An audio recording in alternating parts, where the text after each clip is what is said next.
Hello everyone, welcome to What If Rimuru Got Teleported to My Hero Academia World Part 2. Before we start, please go support StaciaPLE for writing that awesome fanfic. Arc 2 Chapter 18. This is bad, thought All Might. All Might started to realize that the situation was in a more dire state than he originally thought. The sheer amount of villains is enough of a hindrance for him to properly take on the high-end Nomu. Every time he lands a heavy blow on the Nomu, a number of villains would launch multiple consecutive attacks on him.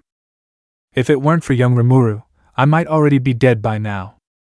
He was right. Rimuru restored All Might's body to perfection. His strength was now rivaling the days when he was in his prime. The Nomu was not much of a threat. All Might was confident he could finish it in 5 consecutive blows. Freeze! Pirate villain. Detroit smash! All Might. All Might wanted to finish things as fast as possible. He was launching move after move, chasing the Nomu every time it got too far away. Sensei! Let me help! Bakugo. It's fine, young Bakugo. You're doing well there, just keep it up. All Might. Bakugo could only watch as dozens and dozens of villains swarm All Might like bees. But All Might would flick them away with strong bursts of wind without even letting them get close. TCH, I need to do something. That purple-skinned brain-dead-looking musclehead keeps getting away from All Might. You're not getting away this time. All Might. All Might grabbed the Nomu's arms, pinning it down to the ground. The sheer strength All Might was using made even this pin down generate powerful gusts. Kick! I've got you now! Weird-looking villain. A villain was about to stab All Might from behind, but without any hesitation, Bakugo immediately blocked its way. Go FCK yourself, weirdo. Die! Bakugo. Bakugo shot a massive explosion toward the villain. Ah, weird-looking villain. All Might used this opportunity to dispatch the Nomu. California smash! All Might. With that single powerful move, the Nomu had now completely lost its consciousness. All Might could now focus on the safety of his students. Now then, time to rescue my students. All Might. His eyes glowed, intimidating the villains frozen in place. The next thing they knew, they could only see black. Where am I? I managed to take an attack for Ida, but I don't know where I ended up. It looks like I'm in the ruins zone. There's no time to waste, I've got to find my classmates. Hold on, where do you think you're going? Shigaraki. Izuku stopped dead in his tracks. Who are you? Is this guy one of the villains? I'd better keep my guard up. He looks pretty intimidating, unlike the villains that attacked us earlier. Kukukuku, who am I? You say? The villain scratched his neck. Don't play dumb. The villain's face had gone from a grin to a dangerous and intense glare. My master told me someone managed to sabotage us when we sneaked into UA. I don't even remember a second of my time inside that disgusting place, but my master doesn't lie. Shigaraki dashed towards Izuku with intense speed. Izuku was quick enough to react, as he manages to evade Shigaraki's hands. He's not using a weapon, so maybe he's using his quirk. He tried to grab me with his palm, so that must be how he activates his quirk. I don't get you. I've never even seen you that day. Let alone ever. Izuku. What a coincidence, me too. Shigaraki. There's no choice, I have to use a smash on him. Izuku. In terms of strength, Izuku could easily defeat Shigaraki. But Shigaraki already took that into consideration. Izuku felt his punch connect to something, but it felt hard, like an immovable wall. Kahahaha! That was close. Were you trying to kill me, brat? That's not what a hero should do. Behold, the true original high-end Nomu that was meant for All Might. What? Before Izuku could finish his word, he was sent back flying by the high-end Nomu.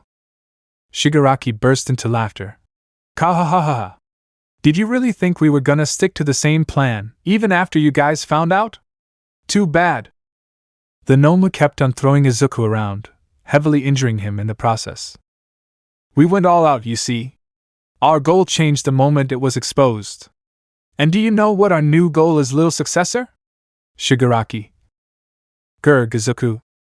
Shigaraki was hellbent on killing Izuku. The reason being was that All For One had told Shigaraki that he had been knocked out cold when they found him and Kurogyari at the bar. All For One deducted that it was because they had been caught. And to escape, they fought for their lives. All For One had given Shigaraki possible candidates for the ones they fought. Number 1 was a third-year student named Mirio Togata. The second and third were also third years, Nijire Hado and Tamaki Amajiki. But the most humiliating thing for Shigaraki was All For One's final guesses. The second years, they don't really have much in terms of individual power. But the first years have Rimuru Tempest, the biggest threat of them all. Followed by Endeavor's son, Shoto Todoroki, and a boy named Katsuki Bakugo. Then the most likely candidate of them all is Izuku Midoriya, All Might's successor. It felt like All For One was just stating his views on the students with Shigaraki. All For One wasn't really all that concerned about measly students. However, Shigaraki's pride couldn't have been more hurt when the possibility of him losing to a first year was an option. Izuku Midoriya being All Might's successor already put you at the top of my list of people I want dead. It's a shame Kurogyari hadn't brought the other three, Bakugo, Todoroki, and Rimuru. But I guess All Might will suffer if you die here. Shigaraki. Izuku immediately sensed that Shigaraki was now planning on taking his life. This made Izuku afraid of Shigaraki, but alas, no student wouldn't feel even the slightest bit of fear with the aura that Shigaraki was letting out. Except for one person. Did you miss me? Rimuru. Noma! Shigaraki. Rimuru had come to Izuku's rescue. The Nomu had caught Rimuru's fists, so Shigaraki managed to back away. What the hell? Nomu, kill her! Make sure she suffers! Shigaraki. The Nomu pulled Rimuru's small arms and did the exact same thing it did to Izuku. But that was not a good thing for Shigaraki, at least, not in the way he thought it would be. If the Nomu had kept up the skin contact with Rimuru, Rimuru would have broken its arms. Sending Rimuru flying only delayed the inevitable. Shigaraki rushed towards Rimuru, but your fight is with me, Izuku. With whatever strength he could muster, Izuku stood up and blocked Shigaraki's way. Shigaraki was furious. Shut the hell up! You're just an easy target now. Izuku mimicked his idol's smile, which added a fiery aura to his words. We'll see about that. Arc 2 Chapter 19. Izuku's body felt like it was about to break into two. But in order to stop Shigaraki from interfering with Rimuru, he had to do something. Izuku believed that Rimuru would take care of the Nomu. Come here, brat! I'll teach you despair. Shigaraki. Shigaraki was pretty agile despite his appearance. But Izuku had the power of One for All, even if it was only small bursts of it. Those small bursts of One for All helped Izuku counter and even punch Shigaraki, sending him a few meters away. Brat! I guess you really are All Might's successor, huh? Shigaraki. I see. Izuku immediately realized something about Shigaraki's words. I was wondering why they knew so much about us, but it looks like they don't even know if their information is true or not. Shigaraki began his onslaught again. Even if you are that bastard's successor, you're only a brat. I only have to dodge a few more of your attacks and you're dead. It looks like Nomu's damage is starting to kick in, huh? Shigaraki was right on point.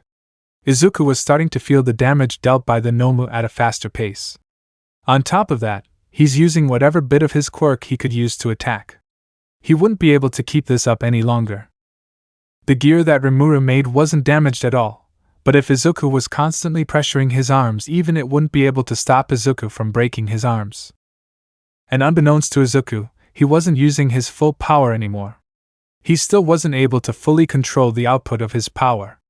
If he did use his full power, Shigaraki would have been dead by now, and Izuku himself would be severely injured. A certain slime couldn't allow that to happen. But even with all that, I've got you now! Shigaraki. Shigaraki had more combat experience, and with a weakening Izuku he would eventually come out on top. He caught Izuku's face and slammed him down to the ground, causing Izuku to faint. Shigaraki smiled eerily to Izuku before activating his quirk. Goodbye. Now, decay. He didn't even look at Izuku as he connects his thumb to Izuku's face to activate his quirk. He had a smile as he went to look for what should have been the Nomu standing victorious. But... Huh! Where's my Nomu? Shigaraki. He frantically looked around but to no avail. He could only spot Izuku laying on the ground near where he last saw Rimuru and the Nomu. Wait, why is the brat there? Shouldn't he be? Hi again, Rimuru. Shigaraki froze. He couldn't believe what was happening right now. He was afraid to look down and identify who exactly he was holding right now. If you dare to mess with my friends again, I will kill you next time. Izuku seems to have been trying to hold back, even when I was limiting his powers. He really didn't want you dead, you know? Rimuru. Shigaraki's arms immediately felt numb, as if they were never there in the first place. Rimuru sliced both of Shigaraki's arms at the same time. Shigaraki couldn't even begin to feel it, since Rimuru immediately knocked him out the next moment. If you ask what had happened to the original Hien Nomu, it was done in by Rimuru with a single punch. I had seal absorbed the Nomu and analyzed it so I could find out how these beings came about. They all looked so miserable, creatures that were experimented on with no regard for their will. I was curious what kind of people we were up against. The main body is that of a human master. It seems like quirks upon quirks were forcibly being injected into the main body. The main bodies will broke after the third quirk that was injected into him. Typical fairy tale human experimentation, huh? Although people from my world have done far worse, this was messed up. And experiments are bound to have failures, so I'm guessing this guy wasn't the only one experimented on like this. Correct. It is highly likely that other subjects died due to their mental capacities exceeding what they could ever handle. I couldn't say that I was sorry for these people. Who knows if they were also villains or innocent people? Right now, I managed to capture Shigaraki. But I don't see the boss of these villains anywhere. It was risky to teleport straight into the enemy's base since there was something there able to tamper with Adelman's mind. If my subordinates could come here, then I'd bet my enemies from the Cardinal world can too. Michael fell away. Anyway, what's important now is to safely hand over Shigaraki to the pro-heroes. The pro-heroes from UA seem to have arrived and were helping All Might clean up the villains. Just in case, I splashed a medium potion on Izuku. 10 minutes later, Aizawa was heading towards us, seemingly looking for any of the scattered students. There you guys are. Aizawa looked calm, but his breathing was ragged. And what happened to Izuku? Aizawa rushed to our side as he saw Izuku laying on my lap unconscious. Did you guys fight any villains? Aizawa. Yes. He's over there. We managed to capture him, but Izuku got knocked unconscious. Rimuru. Aizawa looked at the captured villain for a brief moment.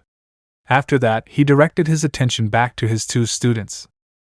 I'm just relieved to hear you guys are safe. I'll handle the villain, you take Midoriya. I'll escort you guys to safety. Aizawa. I nodded. This was the end of the incident concerning the USJ. But my classmates had many stories about their experiences during the whole ordeal. And when we got back to school, they immediately went home, with an escort from the pro-heroes. Shigaraki was captured, and the plan failed.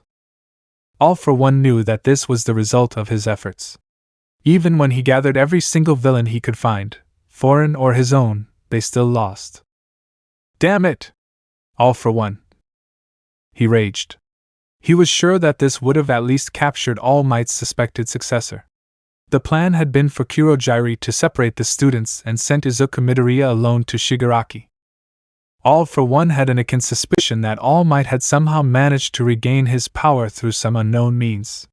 That's why he painstakingly created two Hien Nomas. The one that Shigaraki had with him was the more intelligent one, the other one was just to distract All Might. I knew that the Nomu would have been easy prey for All Might, but that's what the villains were for. But this wasn't All for One's true goal. Shigaraki said it himself, it was to capture Izuku and the other students. According to my spy, Kurogiri was apparently dragged away by an abnormal-sized beetle. All for one was baffled to hear that a mere beetle defeated Kurogiri. But he wasn't there to witness it, so he couldn't say for sure. Despite all this, All for one still had many tricks up his sleeve. This plan was an utter disgrace. I could just take back Shigaraki, but that would require some planning. Isn't that right, Mr. Diablo? All for one. On cue, Diablo appeared behind All for one with his signature butler outfit. Kafufufu, indeed, All for one. Arc 3, Chapter 20. I can't believe they sent so many villains in this attack. Nizu and a few other teachers were now holding a meeting to identify and investigate the attack that had happened to Yue. Or to be more specific, an attack aimed to capture one if not many of our students. All Might. Yeah. Vlad? When Vlad and the other teachers had heard from Ida about the situation that was happening at the USJ, they immediately alerted the whole school. Countless teachers started to rush toward the USJ, hoping that the students were safe. The closer they got to the USJ, the direr the situation became. They could tell that a great battle was happening. The ground shaking was one sign, but the damage done to the USJ dome was even more devastating to watch. And as soon as they got in, we went inside the building and immediately spotted 13 laying on the floor unconscious. We had no idea what happened to her, but we made sure she was safe. Snipe. After that, we found you, All Might, said Vlad. He hesitated for a moment but followed up to say, you were surrounded by goodness knows how many villains. Tsukachi added, in total, we captured about 876 villains. 2 of them were the ringleaders that spearheaded this attack. Shigaraki and Kurogiri, All Might murmured. Kurogiri was found down the stairs leading up the main area of the USJ. It seemed like he was running from something before his tangible neck was bashed in the ground. Tsukachi. Have there been any new information on how he was taken down? All Might already stated he wasn't the one who did it, and the students were busy fighting villains. Midnight. Tsukachi shook his head. I see, then what about Shigaraki? Midnight. Tsukachi glanced at All Might before answering Midnight. Rimuru, a student from Class 1A that was present at the attack, stated that he and another student named Midoriya took down Shigaraki. Rimuru, huh? I'm not surprised. That student has the sheer power to decimate any villain. Nizu. All the teachers present agreed to the words of Nizu. They all saw for themselves how Rimuru managed to easily take down a zero-pointer robot. Nonetheless, we have these two now. Nizu successfully changed the topic. This League of Villains should hopefully be gone. Unless they're not the true leaders of this villainous organization. Nizu. Can this really be all that is to this, though? Thought All Might. All Might couldn't help but feel that there were other far more terrifying threats than Shigaraki. But he kept it to himself, and remained vigilant. Aizawa, we're counting on you to help with the interrogation of Shigaraki and Kurogiri. All Might. Yeah, leave it to me. Aizawa. The USJ incident reminded me how horrifying villains can truly be. If it hadn't been for Rimuru, I might have already been captured or killed. I knew from the very beginning that Rimuru would defeat that Nomu, and he probably didn't need my help. Don't say that, you brought me a little bit of time thanks to what you did. I'm very proud to have you as my friend, Izuku. H-ha. Are Rimuru? I frantically looked around, but I couldn't see Rimuru anywhere. Was I hallucinating? But what I heard seemed like something Rimuru would say. Ha ha ha, once again you helped me before I could belittle myself. That's right, I couldn't let myself get distracted over this. If I want to be a hero as great as All Might, then I have to move forward. I don't want to be protected by Rimuru every time I'm in a pinch. Rimuru has more important things to do than to protect me all the time.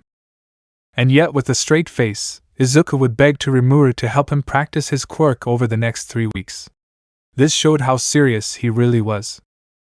The media was all over this incident. Even we, the students, were given tons of attention due to our positions in this incident.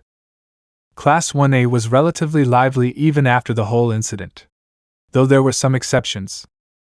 I didn't stand out at all. Hagakure. One of them quickly replied frantically. Well, It's hard to stand out looking like that. But still, they made a big deal out of it, huh? Especially with Rimuru and Midoriya. They were basically labeled the promising stars when they defeated that ringleader, Kaminari. Rimuru twitched slightly when he heard this. I forgot how modern-day media was. They did tend to do stuff like this. Ha ha ha, that's a funny way to reply. Jiro. That was close though. If All Might hadn't rescued us in time. Zero. Zero was interrupted by a paranoid Mineta. Don't say it. Even imagining it makes my heart stop. I don't want to think about. Shut it, midget. Bakugo. 1. Bakugo yelled at Mineta, which caused Mineta to flinch in fear, even slightly startling Izuku too. Rimuru laughed when he looked at this. Alright, everyone. Stop chattering and take your seats. Homeroom is about to begin. Ida. The class had already seated, so they responded by saying, You're the only one that's standing, Ida. Which caused Ida to sit down in frustration. Darn it. The bell rang and Aizawa came in. Alright. I hope everyone has kept the incident inside their heads and hasn't forgotten. Your battles are not yet over. Many students looked at Aizawa in confusion. The UA Sports Festival will be held as usual. Aizawa. Wait, what? The students were all shocked to hear this. They had naturally come to expect that the event was highly likely to be cancelled due to the attack not even a week ago. But why is this, teacher? Didn't we just get attacked by villains not too long ago? Ida. Aizawa rubbed his chin and responded to Ida. Apparently, this is to show to the world that UA has excellent crisis management. And also a warning to other villainous organizations to think twice about attacking UA. No normal organization would even dare to try and attack UA. Isn't this just showing off? Rimuru. Rimuru didn't hesitate to say something a normal student at UA would never dare to say. Yes, it is. And if we're successful in that, we expect to catch big fish. The school thinks that with such a big number of villains, 2 ringleaders couldn't possibly order around such numbers by themselves. Aizawa. Bakugo replied to Aizawa. Obviously. If even All Might couldn't easily fight against that many villains while rescuing us students at the same time. I saw it for myself. More villains are involved in this than just those 2. Aizawa nodded. Which is why you guys should prepare yourselves for the sports festival. Its importance is as we just talked about. The class was filled with motivation. Yeah! The UA Sports Festival was now underway. What will happen to our heroes next? Arc 3, Chapter 21. After Aizawa had encouraged Class 1A, classes went on like normal. It was lunch. Rimuru, Izuku, Uraraka, and Ida had all gone together for lunch. Uraraka had been pretty motivated earlier, which resulted in Izuku growing curious about her motivation and goal of becoming a pro hero. Uraraka-san, I'm curious, what's your reason for becoming a hero? Izuku. Startled by this sudden question, Uraraka was stuttering and fidgeting, trying to reply to Izuku. Well, you see. Her eyes wandered a bit, then she said this in an embarrassed tone. It's for money. Eh? Izuku. Uraraka turned red in embarrassment. Why, you see, my parents own a construction company. I wanted to work for them too, but they said no. But your quirk would help them a lot. It's perfect for their line of work, no? Rimuru. Rimuru shared his thoughts, to which Izuku replied, I thought so too. Uraraka replied to them that her parents didn't want her to follow their line of work unless it was what she really wanted to do. Her parents knew she wanted to become a hero, so they told her that she should just follow what she truly wanted to do. She wanted to become a hero and earn money to support her parents. Sorry, my reason for becoming a hero isn't really as noble as you guys. Uraraka scratched the back of her neck, thinking that they would be disappointed in her. Not at all, Uraraka-san. I think becoming a hero to support your family financially is just as an equally admirable thing to do. Ida. Agreed.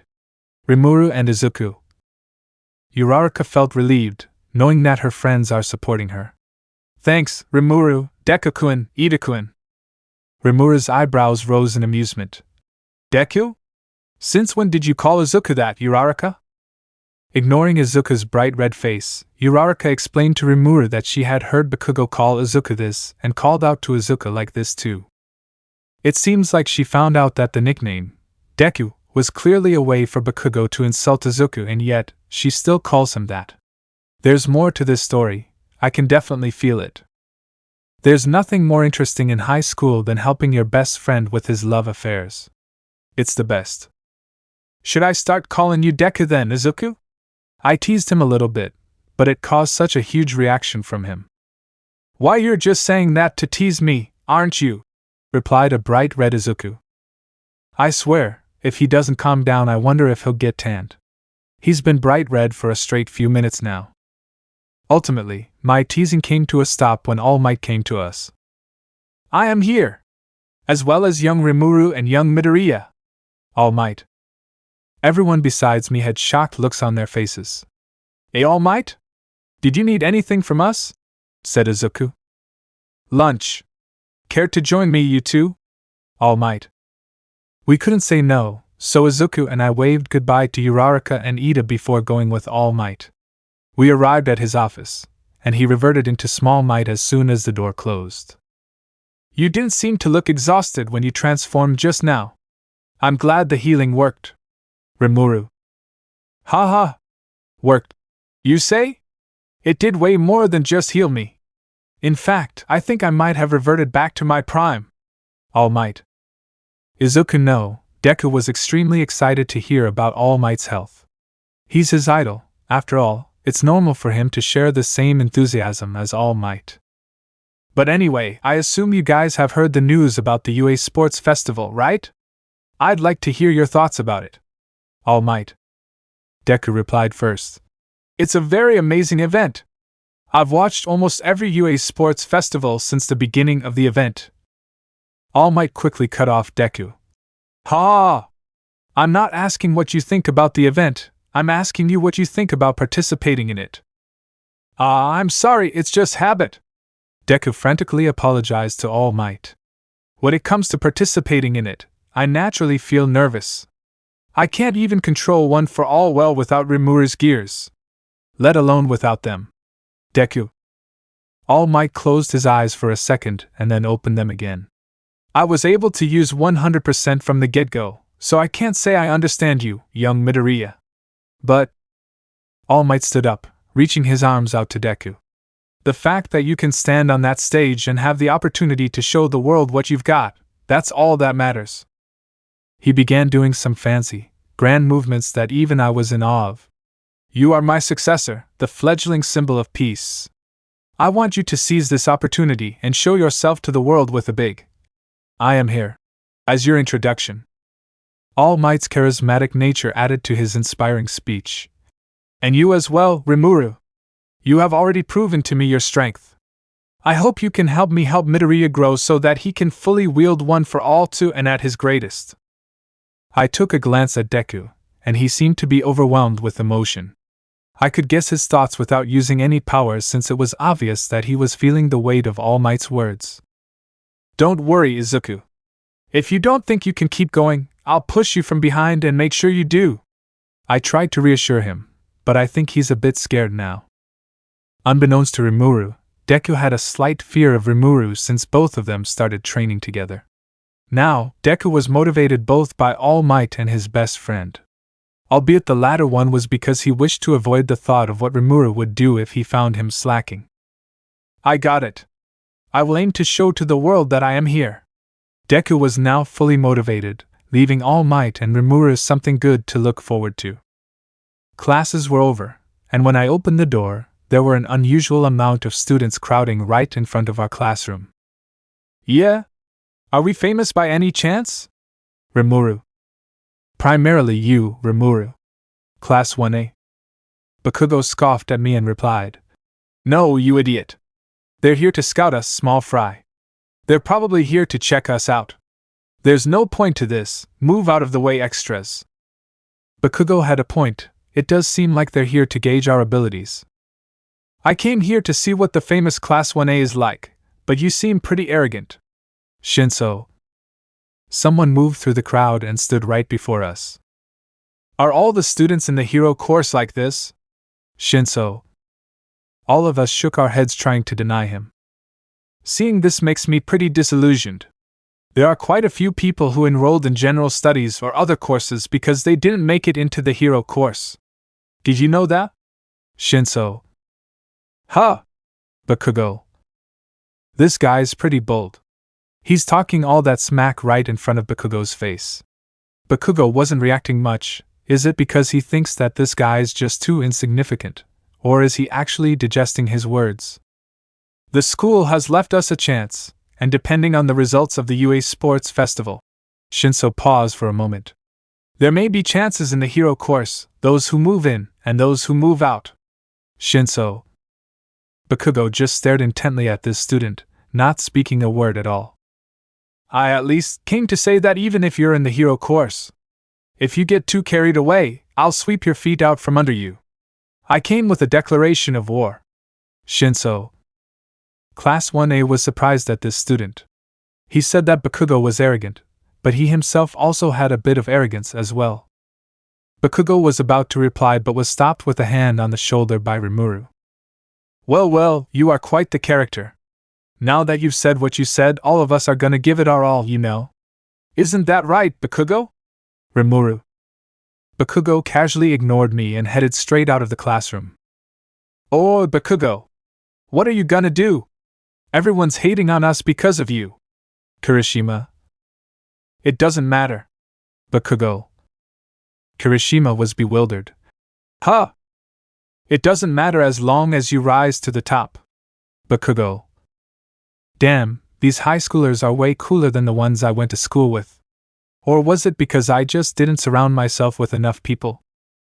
Anyway, Bakugo's words seem to have an effect on our classmates. If they're motivated, why not join them? I looked towards the purple-haired student. It's exactly as Bakugo said. Now I hope you know what you're talking about when you declared war on us. Come on, Deku, let's go home. Rimuru. Huh? Oh, okay. Deku. When we had gotten outside UA, I immediately took Deku with me to train him for the upcoming UA Sports Festival. Arc 3, Chapter 22. Everyone was giving it their all, thought Rimuru. The sports festival's activities were only going to be revealed on the day of. But even so, Rimuru observed that each and every single one of his classmates was putting an effort into their training. Bakugo's explosions grew larger and deadlier. Todoroki's combat abilities sharpened. Deku was learning how to control his output with Rimuru. The three most likely contenders for first place except for Rimuru were training intensely. It was a matter of time until the festival begins. And on the day of the sports festival. Man, the bag checks are taking forever. Female reporter. A brown-haired woman yelled to no one in particular. What can you do? The security's tighter than ever since that incident. Male reporter. Yes. That was a fact. Ever since that incident, UA had raised their security several notches up. In order for the parents of the students to feel at ease, this much was to be expected. Especially at an event such as the sports festival. Usually, everyone watches the third-year stage. But this year, the first-year stage is the one to watch. Male reporter. The hype around the first-year stage was tremendous. It was only the second time in UA history that the first years were more popular than the third years. Class 1A's waiting room. I wish we could have worn our costumes. Mina. To keep everything fair, we can't. Ojiro. That's true. It truly wouldn't be fair if Deku was wearing the costume I modified for him. None of you would stand a chance. Albeit rare, Rimuru was talking smack for once, knowing how hard Deku had been training. Rimuru felt like a proud older brother with how far Deku had progressed in his training. But a certain Todoroki caught Rimuru's grin. He stood up and proceeded to head in Rimuru's direction. Rimuru, Midoriya! Todoroki called out to us, startling Deku in the process. I stood up, and so did Deku. I replied. What is it? I tried to be intimidating, but I was far shorter than Todoroki. Deku's only 2 inches taller than me, so he's not much help either. You may be able to take All Might's punches, but I will defeat you, Rimuru. Todoroki. Oh? I like your attitude, I look forward to it then. Rimuru. Todoroki seemed like he was done with me, so he moved past me and stood in front of Deku. This guy, I don't know what his deal is, but he doesn't like us. Midoriya, looking at things objectively, I'm stronger than you. Todoroki. Deku furrowed his eyebrows. That may be true, but I will not go down without a fight. Ho, it looks like Deku's gotten a bit of confidence. I wonder what happened. But anyway, it was clear that Todoroki was out to get me and Deku specifically. Why was that? My question was answered right after I wanted to ask Todoroki about it. You too may be favored by All Might, but I will rise to the top. Keep that in mind. Todoroki. Hey! Present Mike. The sound of Present Mick's voice was the signal to the start of the festival. The crowd immediately began cheering. The mass media was set with their cameras. Pay attention, audience! Swarm, mass media! This year's high school rodeo of adolescents you all love, the UA Sports Festival is about to begin. Everybody, are you ready? Present Mike. Present Mike was stirring up the crowd's hearts. It's time for the first year's students to enter. Present Mike. The crowd was feeling the suspension and hype. The moment those students appeared on stage is the moment where the feeling of the start truly begins. With hearts of steel, these students overcame an overwhelmingly enormous amount of villains. The miraculous new stars hero course, Class 1A. Present Mike. With cheers so loud they could burst your ears, the whole first-year stage was overwhelmingly loud at the entrance of Class 1A. The majority of Class 1A's students were slightly trembling in nervousness. THTH, there are so many people. Deku. Yo, you're right. This is making me feel incredibly nervous. Mineta. I wonder if we'll be able to give our best performance being watched by so many people. Ida. He's going overboard with that praise, I'm getting nervous. Aren't you? Bakugo? Kirishima. Nah, I'm getting more into it. Bakugo. And so are Class 1A's feelings. Next up was Class 1B. These guys haven't been getting much airtime, but this class is also full of talent. Present Mike. After that, the rest of the first year's classes were introduced by Present Mike. After every class had gathered, Midnight the R-rated hero made her appearance as the umpire. Some of Class 1A's boys had mixed reactions. She reminds me of Cheyenne. Anonymous. What is she wearing? Is that even okay? Anonymous. If she's R-rated, why is she teaching at a high school? Anonymous. I love this. Anonymous. Quite everyone, Midnight announced. Representing the students is Rimuru Tempest from Class 1A. When Rimuru's name was announced, the crowd became louder than ever. Rimuru's name was being said over and over again like a chant. This was something you would normally hear at a sports league such as the NBA, NFL, or others. Oh, wait. Rimuru was confused why the crowd was constantly chanting his name over and over, but he didn't pry any deeper and proceeded to stand next to Midnight. Other classes were normally hostile towards the hero course, as seen before with Shinso. But even those who were hostile towards them were fanatically yelling out Rimuru's name. Goddess! Let us hear your voice! Anonymous. Rimuru! Rimuru! Rimuru! Anonymous. Rimuru-sama! Anonymous. Rimuru ignored all the commotion and focused on his task at hand. If I want to make it big in the hero industry, image is probably important. If so, I should think of a speech that'll give us a big impression. I put both of my hands on my hips, mimicking one of All Might's signature poses. I pledge to give it my all. Whatever obstacle may stand in my and or my comrades' way, I will defeat them all. As a student of UA High School, I will not tolerate anyone performing poorly, be it from my class or the other classes. Let us first years show the world what we are capable of. At that moment, what the first-year students saw wasn't just someone that was selected to represent them. Wait, why are you crying, Klee? What's wrong? General Study student. They began seeing Rimuru as a figure to observe and praise. Rimuru touched the hearts of many students who had harbored hatred towards him just because he was a hero course student. Rimuru had displayed his dignity, charisma, and compassion like a king without knowing it.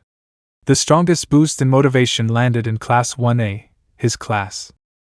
Deku knew that Rimuru was this kind of person, and so he wished to stand by his side, aiming to become the symbol of peace alongside Rimuru. Bakugo and Todoroki were smiling, but the smile was for those who wished to compete and win. No matter how unreasonably strong Rimuru was, they still wanted to fight in earnest. Usually, when an opponent knows his foe was far more powerful than himself, he would despair. This was just the effect that Rimuru had. Magnificent speech, Rimuru. I couldn't have asked for a better representative. Now then, let us begin the games. Arc 3, Chapter 23. Now, let's get started right away. Midnight. Midnight didn't waste a single moment, and immediately began. This round is what you'd call qualifiers. Every year, many drink their tears here. Midnight. The gigantic screen visible to everyone was choosing what the first years would play. Now, here is the fateful first game. Everyone was anxious in anticipation of the first game. But at the same time, many students also had fiery eyes that seemed to have no fear. A few seconds later, the screen showed Obstacle Race. Midnight explained the rules. The course would be the outer circumference of the stadium, an approximately 4-kilometer-long path. UA's selling point is freedom. As long as you stay in the course, you can do anything you want. Get to your positions. Midnight. Just now, Rimuru had given all of us an unforgettable speech. Well, I wasn't surprised all that much since I've been friends with Rimuru for almost a year now. But with that speech alone, those who didn't have any sort of competitive fight in them began to take things seriously. For example, there were general class students that were mumbling about how they didn't want to participate in this event. Soon after Rimuru's speech, I could hear them yell, "I'm gonna win this!" Really, I'm no match for Rimuru's charisma. But before Deku knew it, he had also been affected by the desire to win. If I want to achieve my goals, Deku. Start! Midnight. Midnight had announced the start of the race. Dozens upon dozens of students immediately rushed towards the starting line. The first part was immediately an obstacle to overcome, as dozens of students were tightly cramped in the small entryway. But that wouldn't be a problem for Deku as he is now. I need to stand on the same stage as Rimuru. During his time training with Rimuru, he mastered the circulation of one for all in his whole body. Rimuru was severely strict. If Deku had lost concentration a single time, he would not hear the end of it. But that was merely a lenient outcome. Sometimes Rimuru would ask Deku to spar in hand-to-hand combat, which was a horror for Deku. Thanks to that, Deku jumped over the long crowd of students with relative ease. Thanks to Rimuru's modifications, the stress from my quirk is relatively low. It felt like I was only using a portion of one for all. Wait. That's it. I can just use a portion of my quirk. Deku. Realizing something while you were planning on landing from a relatively high distance wasn't the best timing. Exactly. Before Deku could break his legs, Rimuru appeared where he was going to land. Took you long enough, Deku. I was seriously trying to hint that at you, you know? After saying that, Rimuru immediately disappeared. President Mike had something to say at that same moment. What the F I mean, holy hell, yo! Rimuru blitzed right past the students and is near halfway across the course. Such an incredible speed! How fast is this student? Deku smiled. Impressive as always, Rimuru. After saying that, Deku started running once more. This time, he was using one for all throughout his whole body, but this time, he was trying to reduce the power. This, however, caused some students to catch up to him. Deku! Where the hell did that pervert go? Bakugo. Bakugo was gaining distance against Deku, but he wasn't alone. Todoroki was also nearly catching up to Deku. The three were neck and neck but ultimately came to a stop when robots blocked their paths. And there you go, folks! Our runner-up for first place may have gone right past this. But there are full villains in this race. How will they handle this? President Mike. All Might was watching from the teacher's stands and was extremely nervous. Young Midoriya, I know Rimuru has first place, but I believe in you to get second place. Let me rephrase. All Might wasn't anxious, but he was behaving like a worried father. He was excited to watch the students perform, but he was looking forward to Deku's performance a bit more. Detroit Smash! Deku. What? Bakugo and Todoroki. It was natural that they were surprised. Bakugo was bewildered about the sheer strength of Deku's punch, and Todoroki had a similar reaction. In an instant, the zero-pointer robot that stood in front of Deku's way was no more. Deku held his arm a bit, seemingly in some sort of pain before running again. He did this over and over again until he had cleared a path straight towards the next part of the race. Unbelievable, Todoroki. TCH, these robots aren't my match! Bakugo. Bakugo didn't falter, he was powerful enough himself. He blasted the gigantic robots' heads to bits. Deku, don't go thinking you're better than me! Bakugo yelled, but Deku was already far from the range his voice could reach. This enraged Bakugo to a boiling point. I'm not gonna lose to anyone, not even you, Deku! In the next few moments, Bakugo's power reached a notch higher. His explosions became bigger, stronger, and faster. In no time at all, Bakugo was also past the zero-pointers and was now chasing down Deku. There were students who tried to take advantage of the pathway the two had created. But the other zero-pointers wouldn't let that happen. Amazing! Izuku Midoriya and Katsuki Bakugo just cleared the path with incredible strength. What do you have to say for your students, Eraserhead? Present Mike. Aizawa had a slight grin. It goes to show how much they've been training.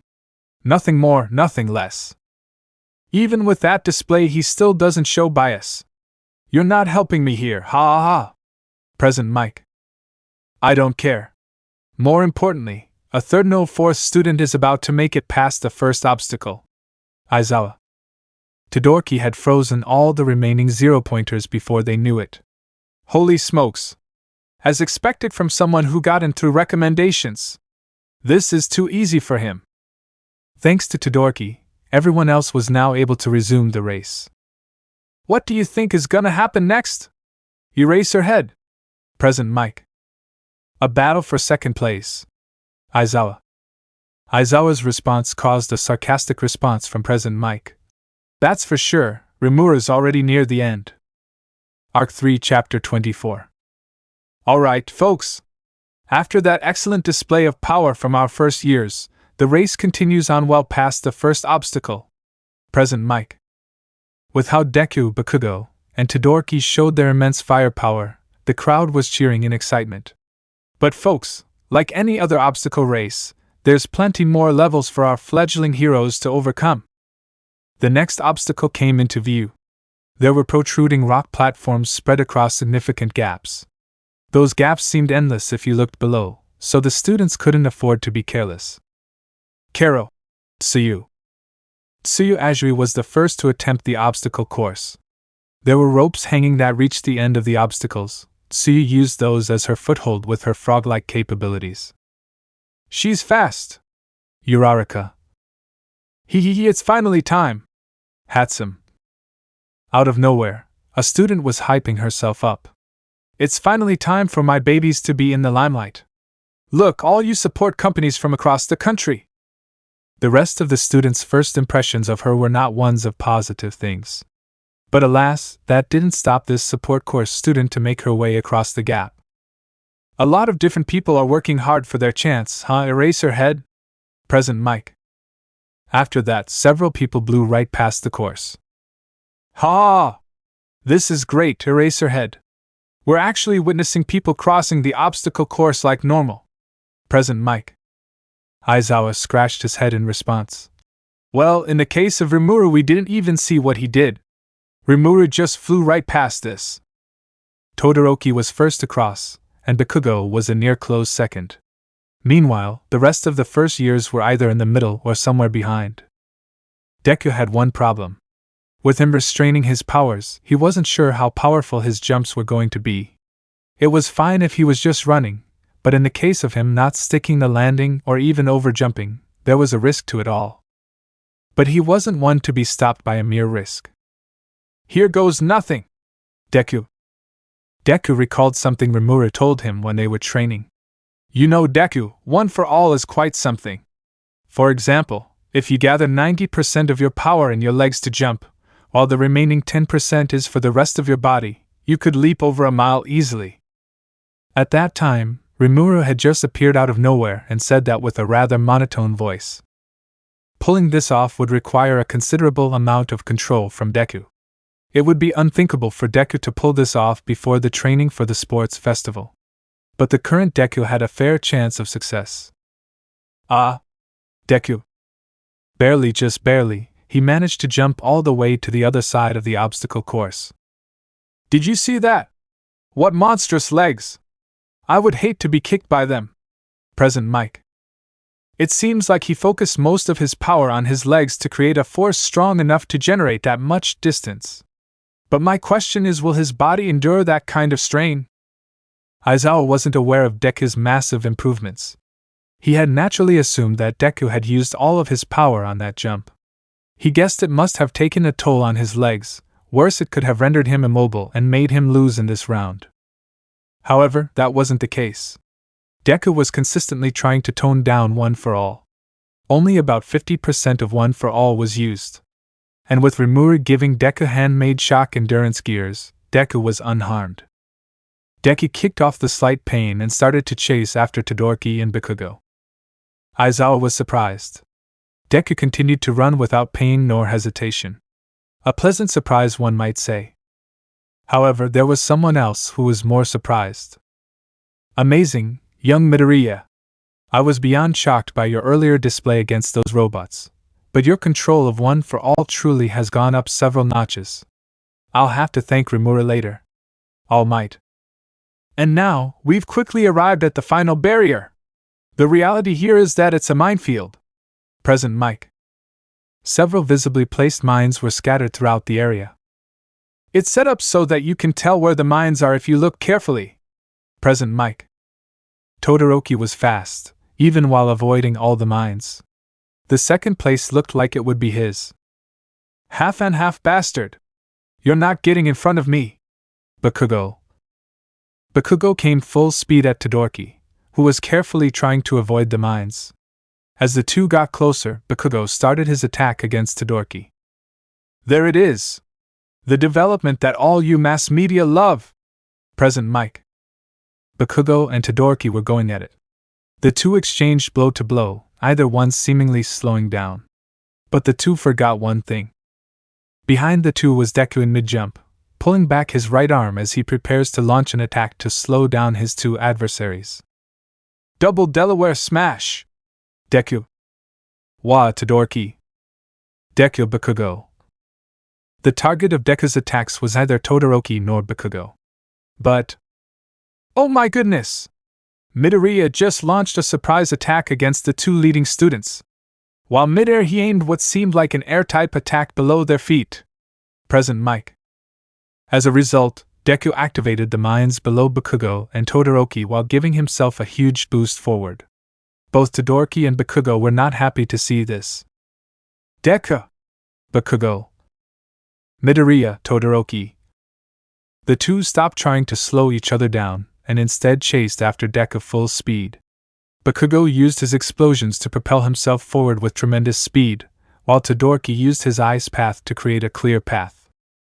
Deku was a little bit ahead of Todoroki and Bakugo, a distance that wasn't safe enough for Deku to secure second place. Deku wanted to stand next to Rimuru, so he wanted second place no matter what. If it's come to this... Deku stopped momentarily. After that, he twisted his body a full 180 degrees and yelled, Detroit Smash! Following Deku's punch came incredibly powerful gusts of wind. It was powerful enough to completely stop both Todoroki's and Bakugo's momentum completely. Furthermore, it also obliterated the pathway, detonating every single mine in the field. The ones at the back only felt the aftermath of Deku's punch. What in the world is happening over there? I don't even want to know. It was probably a hero course student. Several minutes later. Damn it! To think I'd be beaten by that nerd. Again. Bakugo was raging as usual. As I thought, your quirk is really similar to All Might's. Todoroki was confirming his suspicions. Ha ha! I saw your punch, Deku, way to go! Rimuru yelled out his voice amidst the students who were surrounding him. This was a spectacular round. I'll be announcing the results. Midnight. First place was Rimuru, second place was Deku, and third and fourth belonged to Todoroki and Bakugo respectively. The rest of the students who passed this round mainly belonged to Hero Course students. Certain amounts of points were awarded to the winners, with 10 million being the highest and 5 being the lowest. Man, this round had many unexpected turns of events, wouldn't you say, Eraserhead? Present Mike. I can agree. Midoriya's control of his power is leaps and bounds from before. Aizawa. Arc 3 Chapter 25. The big screen began to show many different kinds of possible events. A few seconds later, it landed on Cavalry Battle. The rules are simple. It's relatively similar to how you guys did cavalry battles at your junior highs. But this time, the points of your members will be added together to make one headband. Midnight. The students started to discuss among themselves. Wouldn't one strategy be to give up your headband at first so you can move freely? Mina. Yeah, but if the splitting of the points ends up with big differences, people who have the bigger numbers won't use it. Rimuru. I guess that's true. Mina. During the game, it'll be a cruel fight where you can use your quirks. But it is still a cavalry battle. You'll get a red card for attacks that are trying to make people fall on purpose. You'll be removed immediately. Midnight. A certain blonde, spiky-haired boy let out a TCH after hearing Midnight's words. Now you have 15 minutes to build your teams. Start! Midnight. Now you have 15 minutes to build your teams. Start! Midnight. As soon as Midnight finished her words, a barrage of students immediately swarmed me. Rimuru-san! Please let me join your team! Student A. No. Let me join your team! I will gladly become your horse. Student B. Before Student B could finish his words, Student C kicked him in the redacted. That's gotta hurt, ouch. I was being approached by students one after the other nonstop. Is this what people call a popular phase? Oh boy, this is what I'd always dreamed of back in my days as Satoru. Too bad my son didn't make it. As I was getting full of myself, Deku appeared in the corner of my vision. I can just partner up with Deku. Sorry guys, I've already decided who I want to partner with. Rimuru. That's alright. Student A. Do you really not want me to be your horse? Student B. Shut up! Don't embarrass our class! Student C. Ahahaha, classic trio. These people were from the general classes if I remembered correctly. Anyway, Deku seems to be thinking deeply again. I wonder if he's mumbling to himself. Deku! I call out to Deku, but he didn't respond. Deku? Hello? No response again. A bright idea suddenly came into my head. I leaned in close to Deku's ear and whispered. Deku, if you keep ignoring me, I'll tell everyone your biggest secret. The one about that empty lady magazine. No! Deku finally snapped back. Of course, none of what I was saying was true. But that didn't stop me from applying illusionary images to my words. Welcome back to Earth, you were mumbling again, Deku. Rimuru. I was just thinking about everyone's quirks. The participants this year have extremely versatile quirks. Deku. Oh? Have you come up with who to partner with? Rimuru. Deku scratched his head. I have. You're one of them. I laughed and slapped his back. I was just thinking of partnering with you, that helps me skip some steps. So, who else do we partner up with? Well, now that I'm partnered with you, we have all the firepower we need. We just need other people to help us defend. Heck, you can probably do that yourself. So all in all, anyone would be welcome, I guess? Deku. I winked. This dude, I wonder if you have too much confidence in me. While I was unsure what to reply to Deku, a friendly face approached both of us. Rimuru! Deku! I finally found you too. It's like a wall of students were constantly surrounding you too. Is that true? I looked around but I didn't see anyone surrounding us in particular. Must have been her imagination. Uraraka-san, perfect timing. Do you want to join our team? Deku. I unintentionally whistled.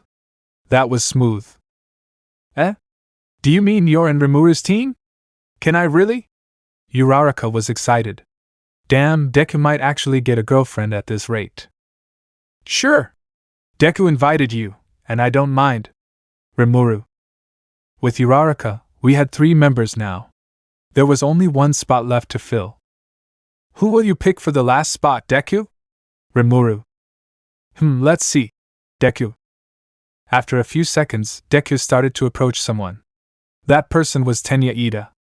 Ida-kun, can you hear me out for a second? Only Deku and Uraraka approached Ida. I stayed where I was because it felt like if I made a single movement, students would crowd me again.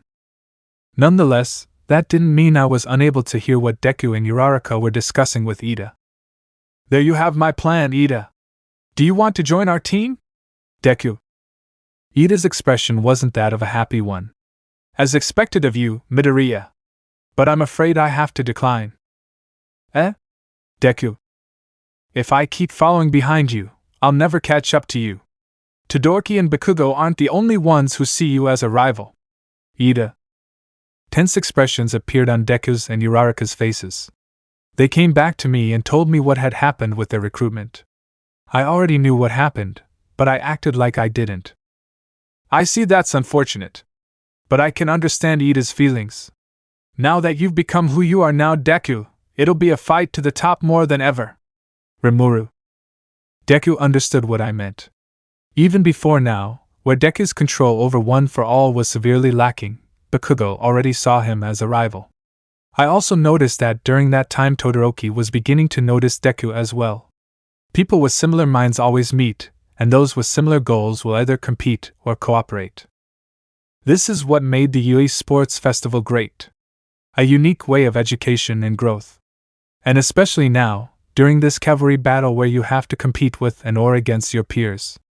It's like how the Pro Heroes Society works. Brilliant if I say so myself. I'd like to hire whoever was responsible for designing these events. I'm getting distracted, moving on. Deku, have you decided who'll be our final member? Rimuru. Deku looked me straight in the eyes.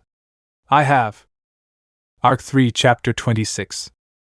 Alright folks, the cavalry battle is underway. Present Mike. 15 minutes had passed, and it was now time to start the event.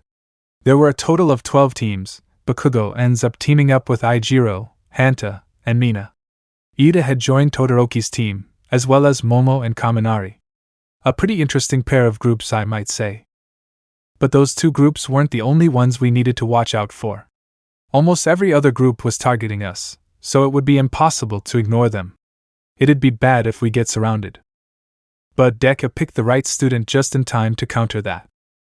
Tokoemi-kun, we leave our guard to you, I say with one hand extending upright. Why yeah. Tokoemi. With Tokoemi, we had our vanguard spot filled. The next was to decide who would be the left and right wing, as well as the rider. Deku quickly assigned us to each position. Deku would be the right wing, while Uraraka took the right, which left me in the rider position. It feels like I'm useless since I've been making Deku do all the executive decisions. Oh well, it's better this way since I can focus on other things. I have very important things to do, you know. Don't call it being lazy, that's just rude, I assume everyone's ready? Great. You all have 30 minutes to compete, go! Midnight. I was flabbergasted at how Midnight was extremely straight to the point. Since my memories of demon lords, people that weren't exactly very direct about their thoughts, were still quite fresh. Straight away, I could see Bakugo and Todoroki going after us. Bakugo, you and I know we can't take on Rimuru separately. We'll have to combine our efforts to bring them down. Todoroki was negotiating while charging toward us. TCH, I don't need you telling me what to do. Bakugo replied, neither denying nor accepting Todoroki's plans, but that seemed to work within Todoroki's mind. Holy smokes! The three most overpowered popular groups are immediately going head to head. A very exciting situation right from the get-go for us, folks. Present Mike. It seems like Todoroki and Bakugo are trying to take down Rimuru's group together. A friendly fire agreement, in other words. Aizawa. Yes. Both Todoroki and Bakugo were trying to coordinate their attacks for them to have a chance at stealing the headband Rimuru was wearing. The first attack came from a student named Juzo Hananuki. The ground beneath Team Rimuru softened and they began to sink. What's this? Uraraka. I can't get my feet unstuck, we're sinking Midoriya. Tokoyami was calm, despite the words he was using. Deku was also as calm. A quirk that can turn the ground into something like quicksand, clever. Hey! Why are you all so calm? We're gonna be sitting ducks if we don't get out of here. Uraraka. I respond to her. Stay calm and analyze the next thing you could do to counter this situation. If you start to panic, it'll just worsen our situation. Uraraka looked at me in surprise and nodded. Okay, I got it. Now then, it's time for me to get us out of this predicament. Hold on tight, everyone. This little pond of pseudo-quicksand was easy enough to get out of. I propelled us out of the quicksand using wind currents, making us fly high into the air. That made it seem like we were full of openings to some people, though. I got you now! Jiro. Not on my watch! Tokoyami. Jiro tried attacking us, but Tokoyami blocked it using Dark Shadow with ease. We landed on the ground safely thanks to Tokoyami's blocks. Deku and I wanted to assess the situation, so we kept running around trying to avoid as many opponents as possible for the time being. It looks like Team Hagakure already lost its headband. Deku pondered. As expected though, everyone is trying to get us. Yeah, and that's not all, Bakugo and Todoroki are working together to bring us down specifically. Tokoyami added, seemingly also aware of the situation. Then, all of a sudden, the area suddenly got colder. Deku immediately noticed something was off. Tokoyami! Guard! Tokoyami immediately put Dark Shadow in front of him. Arg! Had he been a second slower, we'd have been a member less. It seems like we walked right into a trap. Bakugo! Now! What seemed like Todoroki's voice had just ordered Bakugo to take action. But where was he? The correct answer was up! Look out! Deku yelled, making Bakugo's location known. I was the one he was targeting, so I generated a powerful enough gust of wind to throw him off his course. God damn it! Bakugo screamed and regrouped with his team. From the looks of it, they were planning to surprise attack us. Unfortunately for them, Deku was quick to notice. I didn't expect you to do a surprise attack, Kaken. Deku. Bakugo remained silent, but it was clear that he was on the verge of destroying whatever got in his way. Shut up! You damn nerd! Team Bakugo went in for the attack, disregarding the fact of their failed surprise attack. Bucking die! Said Bakugo as he released an explosion aimed right at my face. I dodged it, but he wasn't done. He was releasing explosion after explosion to make me move frantically for my headband to fall off on its own. Bakugo, what sort of grudge do you have against me? I sincerely asked as Bakugo looked at me like he wanted me gone, wiped off the face of the earth. You just piss me off. Girly boy. Bakugo. After my outing with the girls in the class, it had been publicly known in my class that I had no gender. But this Bakugo, you seriously need to stop naming people weird stuff. Bwahaha. Girly boy? You sure do come up with the most bizarre names. I couldn't help but laugh. Someone sure seems unaffected. Deku. Seeing me laugh made Bakugo even more pissed off. He wasn't using his explosions anymore, rather, he started to tell his teammates to use their quirks according to his instructions. Acid girl, try shooting that place, we need that to fall off. Bakugo gave vague instructions, but it seemed like they already discussed where that place was beforehand. Mina wasn't confused at all, rather, she knew exactly where to aim. My mind suddenly wandered off, don't shoot at that place. My son's already gone. 1 second from now, Mina shot her acid directly toward my face, or to be more specific, my headband. It seemed like they were trying to cut it so it would fall off. Tokoyami blocked it, of course. Ha! I've got you now! Bakugo. That earlier attack was just a diversion. Uraraka. Bakugo was already about to strike at me after Tokoyami blocked Mina's shot. He was ready to block again, but Zero held Dark Shadow back so that Bakugo was able to attack. Die! Girly boy! Bakugo. As his attack was about to hit me, I grinned and told Bakugo in a grand manner. Bakugo, have you ever thought of why I haven't used my quirk after your surprise attack? What? Bakugo was surprised. That was to be expected. I had refrained from using my wind powers so that he wouldn't notice how his explosions would be absorbed by my wind. My wind turned into a gust of flames thanks to his explosions. In some terms, this type of reaction could be called a swirl. I increased the size of the flaming wind in my palm in the same manner as when I showed Benimaru, and the others my flames back when they were hostile at me. What the hell? Bakugo. In the same grand manner, I spoke once again at Bakugo. Bakugo, do you have what it takes to beat us? Show me what you've got! Arc 3, Chapter 27. Bakugo had never felt so humiliated before. Bakugo, do you have what it takes to beat us? Show me what you've got! Rimuru had declared so. Just like Deku, Rimuru gave off the same feeling of being looked down upon. Him being himself would absolutely never allow that to fly. In Bakugo's eyes, the flames that Rimuru had created using the sparks of his explosion were negligible. Why? Because fire could fight with fire. Bakugo! Switch with me! Todoroki yelled out. Something within Bakugo started to move like clockwork. In response, Bakugo dismissed Todoroki's call. No!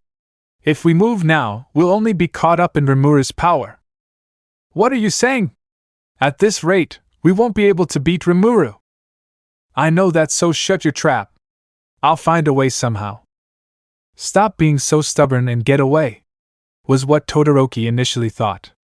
But seeing Bakugo's next move stunned Rimuru and the surrounding onlookers. What? You're taking me on head-on? Rimuru was surprised. But Deku was smiling below him. Deku knew this was what Bakugo would do. Just because you have a slightly bigger fire tornado doesn't mean I'll cower. Was he an idiot, or was he brave? No one could answer definitively. But regardless, Bakugo successfully put himself back in a position to compete. Bakugo swiped at Rimuru's headband, but Rimuru dodged it with ease. This didn't discourage Bakugo, as he kept aggressively trying to take away Rimuru's headband. Tokoyami tried to deny Bakugo such close contact at first, but was stopped by Zero's tape. Uraraka could only do so much, she wasn't used to such an aggressive barrage of attacks. Meanwhile, Deku was trying to protect Tokoyami from Kirishima attacking his blindsides. Everything was focused on Bakugo trying to steal the 10 million points from Rimuru's forehead. Every punch and swipe Bakugo tried to deliver was met with parries and counters. Bakugo tried to use a bluff, but Rimuru caught his right arm for the real blow. Bakugo couldn't help but notice how strong Rimuru was. TCH! How strong is your body? You feel nothing like how you look. Oh my god, the phrasing! But man, what an intense battle! The entire cavalry battle has been overshadowed by these two teams alone. Ignore it. And don't even comment on it in the first place. President Mike and Aizawa pointed out Bakugo's ridiculous phrasing. But hey, now that I think about it, it's only weird if you think it's weird. As the battle was getting heated, some other teams started to move. After all, most of them wouldn't be able to pass just by looking at others fighting. Todoroki was planning on assisting Bakugo's team.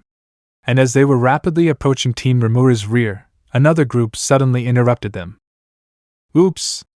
Ah, my bad. You were planning on doing a pincer attack, weren't you? We truly didn't intend to get in your way, but now that you're in front of us we have no choice but to fight, don't we? It was Manoma who had arrogantly stopped Team Todoroki in its tracks. Move! Todoroki said so flatly. Manoma put his hands next to his ears. What was that? I'm afraid I can't hear you. Then I'll make you. I'm so afraid, help me. Todoroki only closely watched Manoma with predatory eyes. Bakugo could feel his body temperature rising. He felt light, he felt like he could explode at any moment. It was as if he was becoming one with his quirk. Oh? An amused Rimuru murmured. It looks like something interesting is happening. Because of Bakugo's sheer focus on eliminating Rimuru from the competition, he hadn't noticed the changes in his body. Rimuru's eyes glowed crimson red for a moment. Boy, thank you for giving me this wonderful data. Bakugo heard it, but he didn't pay any attention to it. He was quite close to grabbing Rimuru's headband. Rimuru was moving around a lot, which made the headband quite loose. Bakugo only needs to do what he has done so far to succeed. My headband's gonna fall! It seems Rimuru noticed it. TSK, I was too late. However, Bakugo couldn't give up now. He's managed to get that far. Who said he couldn't get that far again? If Bakugo were to find out that Rimuru was just being careful not to accidentally push Bakugo, and was holding back quite a bit, I'm sure it would piss him off to no end. After all, there was a rule about attacks that are trying to make people fall on purpose. It'd be bad if Rimuru was misunderstood and resulted in them losing. Die! Bakugo thrust his now flaming red fist at Rimuru. It connected and hit directly at Rimuru's face. Bakugo's mysterious power made wherever his punches connected to, it made an explosion. In short, Rimuru's face had received a grenade without anything to protect it. Now Bakugo was surprised. This mysterious power that surfaced surprised even him now that it's grown to this point. Rimuru's headband flew with the wind, as some might say. Oh no! Rimuru's headband flew! I can see that, Deku! Deku pointed out the obvious, which Bakugo retorted at. With no hesitation at all, Bakugo chased the flying headband and disregarded Team Rimuru completely. Aha, not on my watch! Suddenly appearing again, Manoma caught the flying headband. This doesn't belong to you, Class 1A mongrel. What did you say? Bakugo was heated, but he didn't immediately bite on the provocation. It seems like it'll be a little while before Bakugo gets the headband. During my confrontation with Bakugo, Seal suddenly said something outrageous. Master! Master! Look! I probably can't see what you're seeing, but what is it? Seal was strangely enthusiastic, almost like she was seeing eggs hatching for the first time. Like a grade schooler. Fufufu. I will not condone you for your weird fantasies, but look at Bakugo. It seems like he's developing a unique skill. I almost flatlined straight into Bakugo's attack when she said those words. I mean, excuse me? What did you say? It seems like my hypothesis was true. Quirks are something like a core for skills. If this world can connect to ours, it wouldn't be strange if the laws would somewhat intertwine. Like All Might's One for All, Bakugo's explosion is on the verge of becoming a full-fledged unique skill. Okay, in case you might not know, the reason why I spent so much time training Deku wasn't just because for his own good. I also wanted to study quirks, and Deku's just happened to be the greatest one nearby, probably in the entire world too.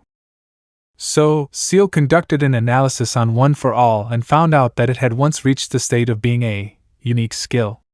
Deku's One for All wasn't even close to being one. All Might's version is a unique skill, Master. That's why, even though it has been passed down, All Might still remains the strongest human in this world. There's also the phenomena of All Might being able to change his physical appearance. I thought deeply at that time. I eventually arrived at the conclusion that All Might had fully made One for All his own and cultivated it to extreme heights, hence why it evolved into a unique skill. Deku, who had just received One for All, had barely gotten to train with it, and so, it was nowhere near the state it was when All Might had it. However, due to this, All Might cannot grow anymore. The possibility of him raising his One for All into an ultimate skill is zero. But Deku might have potential. It was then and there that I decided that I would help these fledgling heroes grow. Die!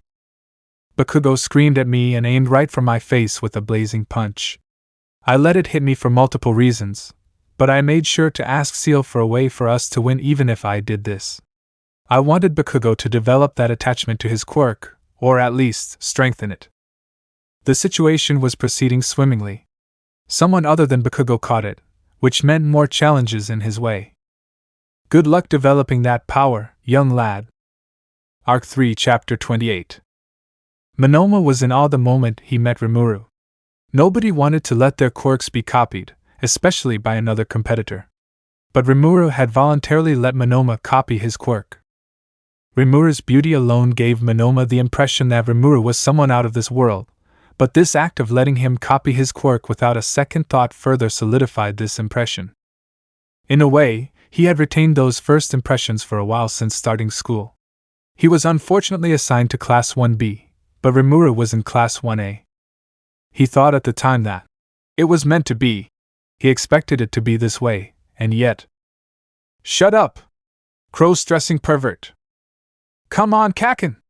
Rimuru was just trying to invite you to eat out with us. I don't care. I'm going home. Kaken. It's okay, Izuku. If he doesn't want to, let's not bother him. The other people in Class 1A were not worthy to be in that class, no, Rimuru's class. So when Manoma saw Rimuru's headband flying in his direction and Bakugo chasing after it from a distance, he instantly knew what to do. Subiraba, Kaibara, Kawaro, run left now! Although they were confused, they followed Manoma's orders immediately. They were still confronting Todoroki's team, but Manoma decided to screw it and take the headband. Aha, not on my watch! Manoma caught the headband that was flying in his direction. This doesn't belong to you, Class 1A mongrel. What did you say? Bakugo wasn't immediately trying to attack them, despite Manoma's provocation. If they confront Bakugo here, there's the risk of Team Todoroki attacking from behind them. Run for it! Manoma was quite clear with his intentions. Despite being in an unsavory position, he still had the gall to smile so callously. Bakugo chased after them. Come back here! That headband is mine! He released an explosion toward the fleeing group of Manoma and Co. Unexpectedly, Bakugo released a far more incredible explosion than he had intended. It was too late when he realized this. This could very well lead to his team's disqualification. What are you doing? Todoroki put up an ice wall to take the explosion on. If he hadn't done that, then Bakugo would be facing the risk of disqualification now. Not to mention Manoma and Co. would be severely injured. I don't know. Something's off with my power. What? And here I thought you had full control over it. That doesn't matter, they're getting away. After them. They proceeded to chase after Manoma and the others just as Todoroki said. However, time was running out, and it was going down fast. 3 minutes left. Hoo boy. This is getting intense. The spotlight's all on that 10M headband, and who'll end up with it in the end? It looks to me that Manoma's team might get away with it. If they avoid everyone for 3 minutes straight, that is. Bakugo and Todoroki slowly cornered Manoma's team as they tried their best to run away. But each time they'd get close. Bakugo! Don't fire so randomly!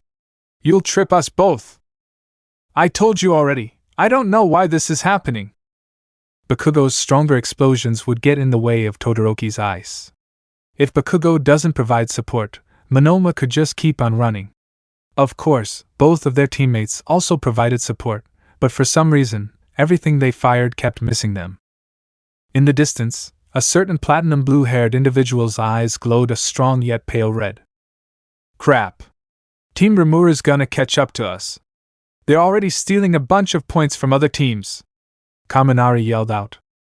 They had to hurry, or their efforts would be wasted. Rimuru! Let's hurry and get the 1 million point headband! Or so yelled Deku straight to my ears. Seal had a plan.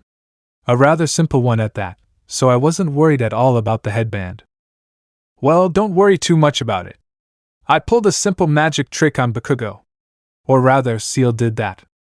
We'll only need to focus on eliminating the rest of our competitors as much as we can.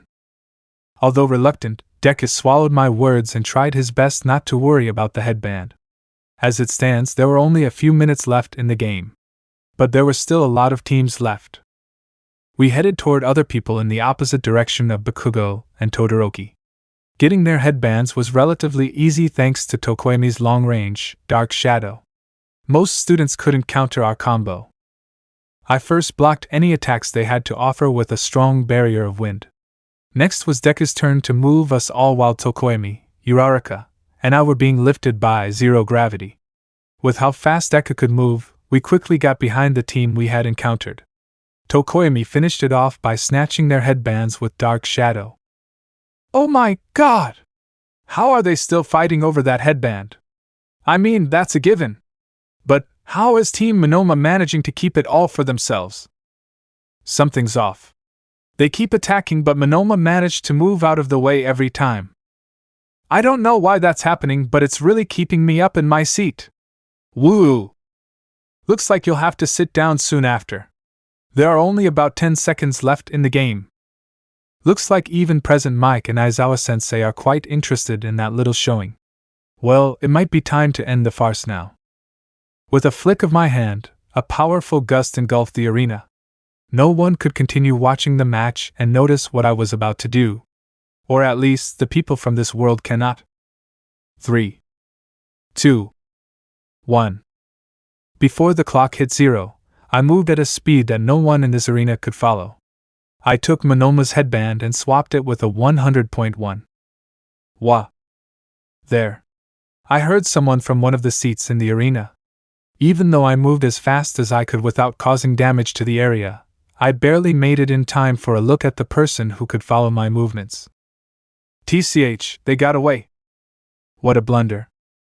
Let me explain. Actually, during Bakugo's sudden rise in power and his slow but surely developing unique skill, Seal noticed something enter the nearby space. A more specific location would be near Yue, which was worrisome. What's more, even I had noticed once they suddenly teleported at one of the stands in the arena. That's right about before Bakugo had started to develop. I could have acted immediately. Seal seemed to have a trump card to play, but I decided to wait for the last possible moment to catch the person off guard. Unfortunately, even that was seen through. They already had some sort of dimensional teleportation spell ready before I finished swapping Manoma's headband. Oh well, it just means I have to be more vigilant from now on. From Adelman's memories, it seems like this person's identity is clear. But I couldn't be too sure. After all, that guy looked just like Veldora. Arc 3, Chapter 29. What just happened? Present Mike shouted as the 10M point suddenly transferred to Rimuru's head. Even Eraserhead was confused and seriously thought something unbelievable just happened. However, in a world of superheroes and superpowers, the crowd only got fired up and a cheer erupted as the match came to an end. The arena was extremely loud, even for one its size. The excitement building up over the goose chase between Manoma and his pursuers burst as an unexpected outcome ended it all. Many pro-heroes couldn't get over the fact that the headbands suddenly appeared in Team Rimuru's possession. All but one. As expected of you, young Rimuru! All Might cheered loudly. The display of coordination and cooperation between young Rimuru and young Midoriya's team was simply superb. It was like they knew each other ever since their days as toddlers. The main one commanding Team Rimuru was Rimuru himself, however, the other three are not to be scoffed at. And as for young Midoriya, his control over his power has grown quite rapidly these past few weeks. Truly impressive. I must ask young Rimuru what kind of training they used since I was unable to be with them because of hero work. All Might was better off not knowing the truth, but he would soon later know anyway. The aftermath of the cavalry battle left a lot of students in defeated spirits.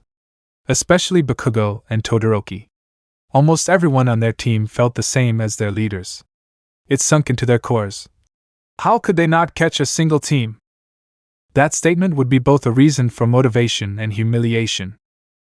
Rimuru knew this would happen and tried to instill this into them as a lesson.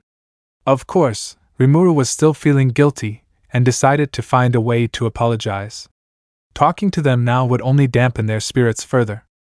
I went too far, huh? Rimuru sighed and scratched his head looking at his classmates.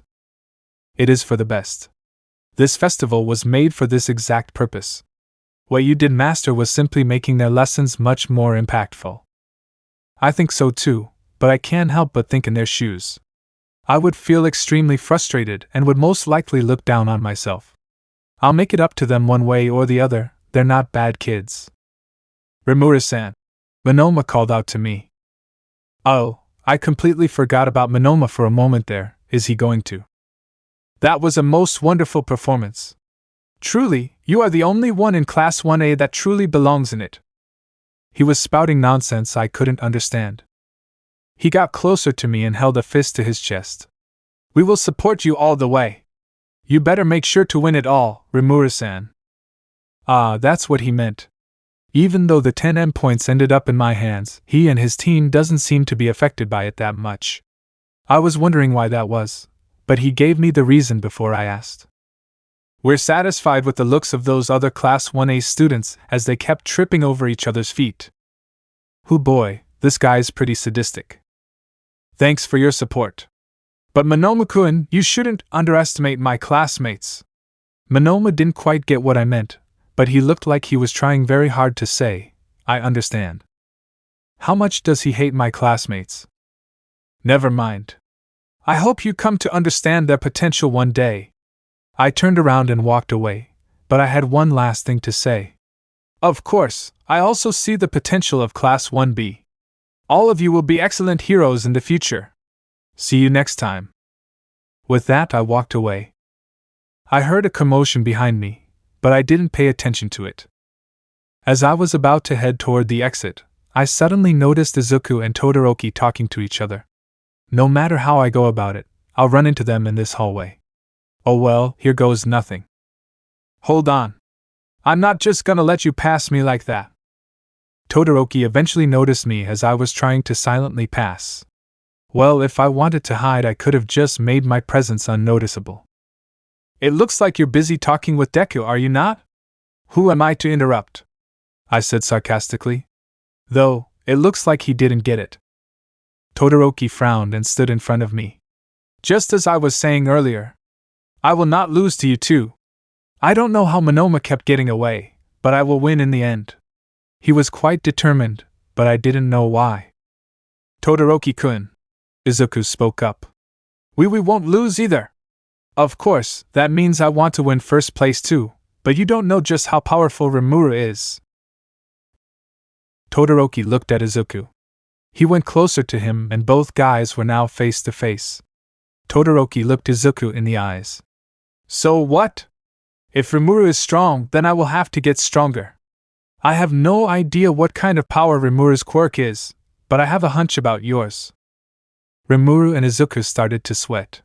Whatever Todoroki said next would decide Izuku's fate. You're All Might's love child, aren't you? Todoroki bluntly said. Rimuru and Izuku's facial expressions turned blank.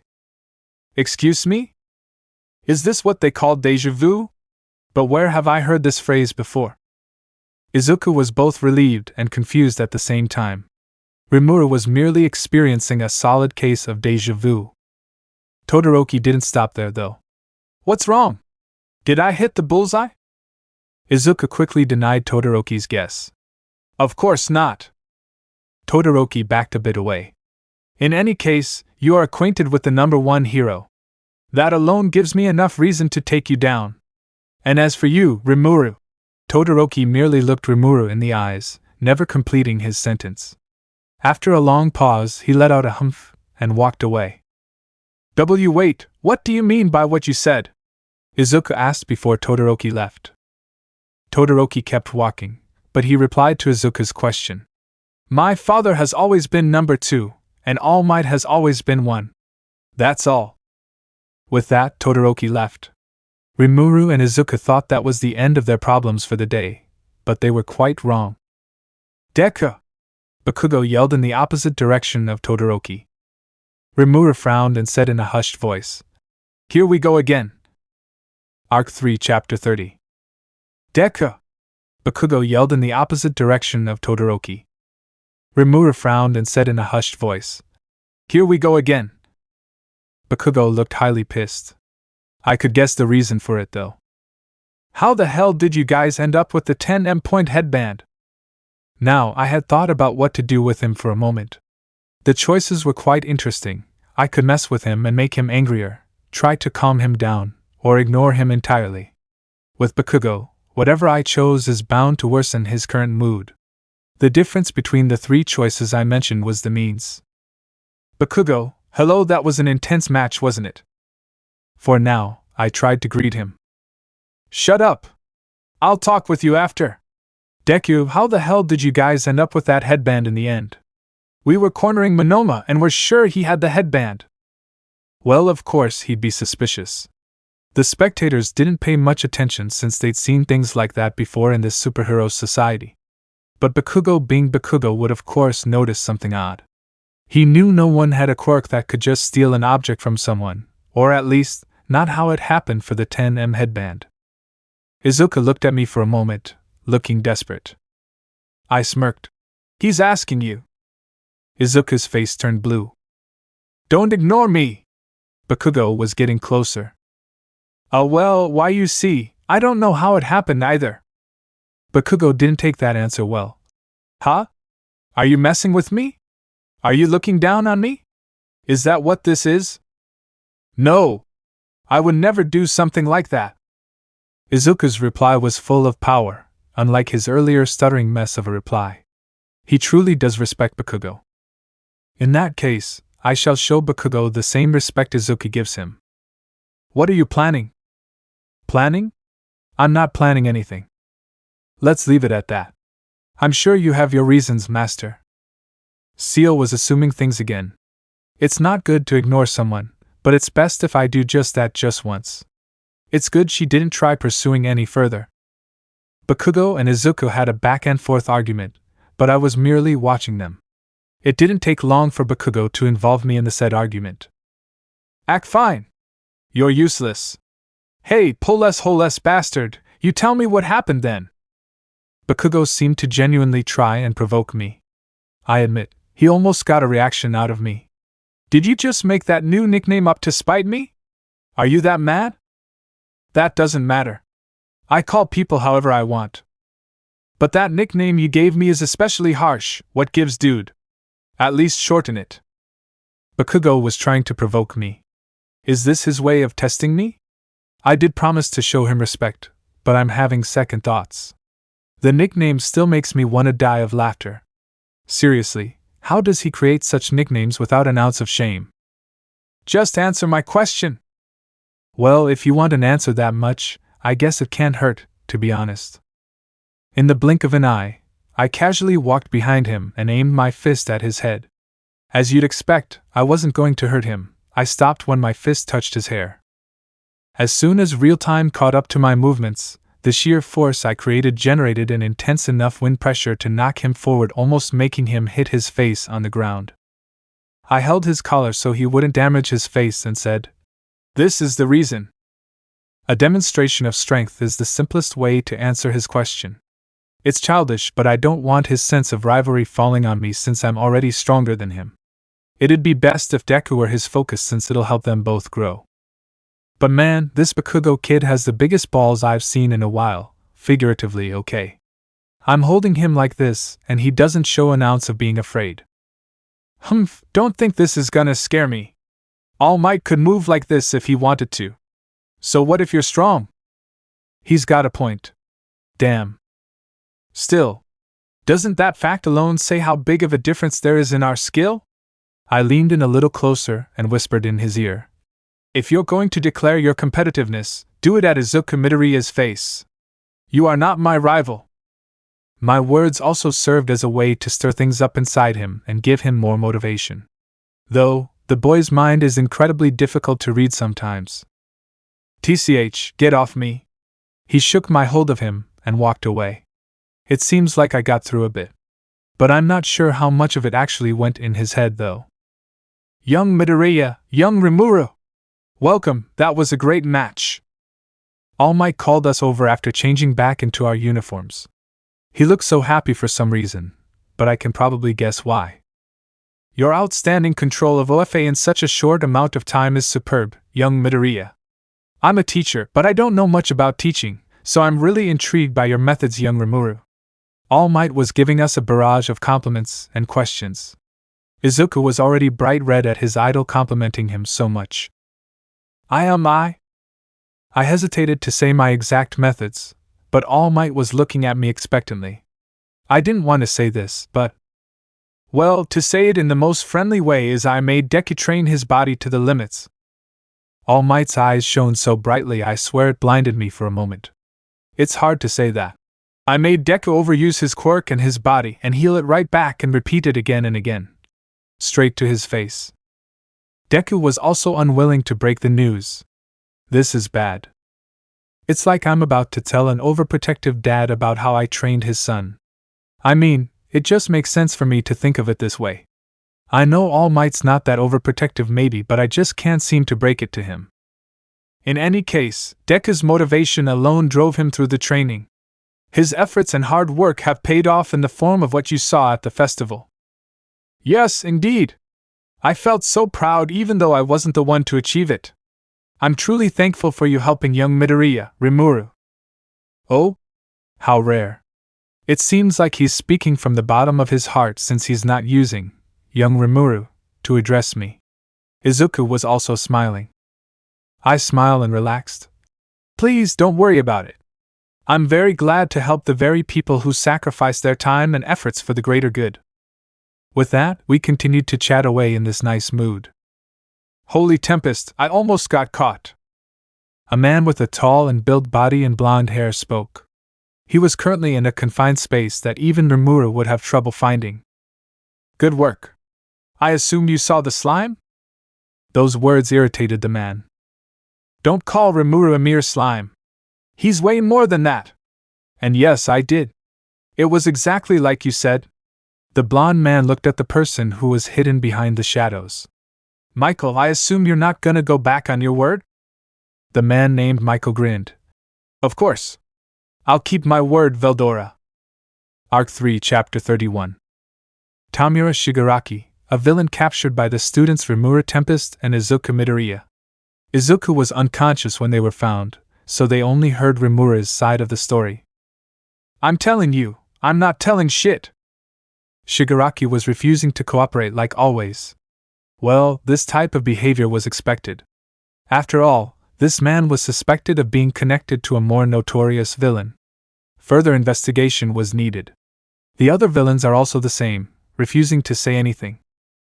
I'm telling you, Toshinori, you shouldn't be too hasty. An old voice came from All Might's phone. Master, I know. I just wanted to ask, why are you helping with the interrogation? I can hear Shigaraki's screams in the background. The phone was silent. It's a matter that also concerns you, Toshinori. All Might grew anxious after hearing his master's words, his heart preparing for whatever would come next. In truth, All Might knew what his master was gonna say next. Shigaraki's background was already dug up after weeks of investigation. It seems like Tamura Shigaraki is your predecessor's grandson. The room was silent. The atmosphere was dark and gloomy. Rimuru and Izuku had just left to go see the brackets of the final competition. I understand. I will see this through, Gran Torino. I'm not saying you should dive headfirst again. But I believe you should also rely on those around you before you do anything rash. I won't. Knowing Shigaraki's background doesn't change a thing. What matters is who's behind him. I will follow through until the very end. And besides, I've received a huge blessing in the form of my successor and his companion. It seems so. The phone call ended.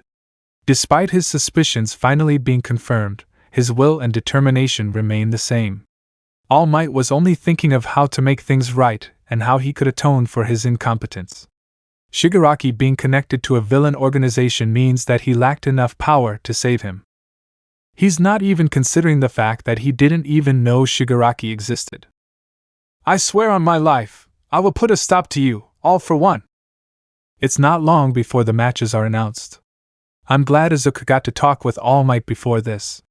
He was quite startled after running into both Todoroki and Bakugo at the same time. Well, relax, Deku. It's not like we're gonna get matched against them or anything. I regretted saying those words as the next few matches were revealed. Izuku Midoriya vs Shoto Todoroki and Rimuru Tempest against Tenya Ida. Tenya Ida stood alone on the stage, preparing his last rites as he looked at the sky. He had never once thought he would be so helpless in the face of another student, no matter if they were recognized to be powerful or not. But the student in front of him was something else. Rimuru stood at the top of the food chain in terms of raw power. Rimuru belonged to the likes of all might and endeavor in his eyes. A true powerhouse. Is something wrong? That feminine voice, that otherworldly beauty, and small dainty stature. No one would think this student was a powerhouse capable of tanking All Might's punches. Well, you see, I'm preparing for the M match, yes. He could only act tough to not embarrass himself, or his family. Even if it was only an act, he still wanted to fight Rimuru earnestly. If anything, he wanted to see how far he could go against a world-class power. The two waited for the match to start, and as soon as both were ready, Midnight began the match. Ida turned on the jets and instantly went for Rimuru head-on. Class 1A would criticize Ida for doing what he's doing if they were within hearing range. As he was getting nearer to Rimuru, he began to prepare an attack using his legs. His quirk supported the power his legs had. It had enough force to send a car flying. But careful! He was met with a hand holding onto his foot. Nice try, said Rimuru. A little spiral gust flowed around Rimuru's arm. Ida knew something was up. He hurriedly tried to break his foot free from Rimuru's grasp, but he wasn't able to. Hey, and now, let's talk about this, why yeah? Ida was stuttering like his life was on the line, which, to be fair, was the case right now. If he doesn't find a way to break out of his predicament, he'll lose this match. Rimuru replied with all smiles. How about this? If you can't answer in 5 seconds, this match ends. What's the exact square root of pi? Ida blinked, then again, and again. What? Then bye-bye. Rimuru with no mercy blasted a strong gust of wind from the hand that was holding Ida's leg. Of course, this attack was by no means life-threatening for Ida. Rimuru had the policy to get right to the point, which is why he had settled for a quick win. It would have been a different story if Rimuru were to be up against Bakugo. Rimuru would try to probe and provoke Bakugo to his utter limit. There was also Bakugo's soon-to-be unique skill, which only needed a tiny push to awaken. But alas, the reason why Rimuru tried to end this match was far from those things. Well, folks, we expected a total one-sided elimination, but this was too easy. Should we ban Rimuru from UA sports festivals? Stop with your jokes, they're not funny. It's Rimuru's choice if he wants to participate in the future UA sports festivals. President Mike and Eraserhead were quick to commentate on this very anticlimactic match. The dryness of the excitement of the crowd could make you think they were all dehydrated. Eraserhead did notice something though, and it was that Rimuru was seemingly on guard as if something major was about to happen. On the teacher's lounge, Rimuru appeared to call All Might. Excuse me, is All Might here? Rimuru seemed very unusual today was what the majority of them thought. Rimuru had an air to him that suggested he had serious business to talk about, especially considering he was calling for Japan's #1 hero. All Might picked up the meaning behind Rimuru's sudden appearance. Come with me, young Rimuru, we'll talk about it somewhere else. In All Might's office, Rimuru and All Might got right down to business. What's the matter? Did something happen to young Midoriya? Rimuru shook his head. The opposite, actually. Izuku's quite fired up about his match against Todoroki, so I'm not worried about him. All Might leaned down with both of his arms supporting his chin. Is there a villain attack? Rimuru's face showed surprise. How did you? I could tell from your body language.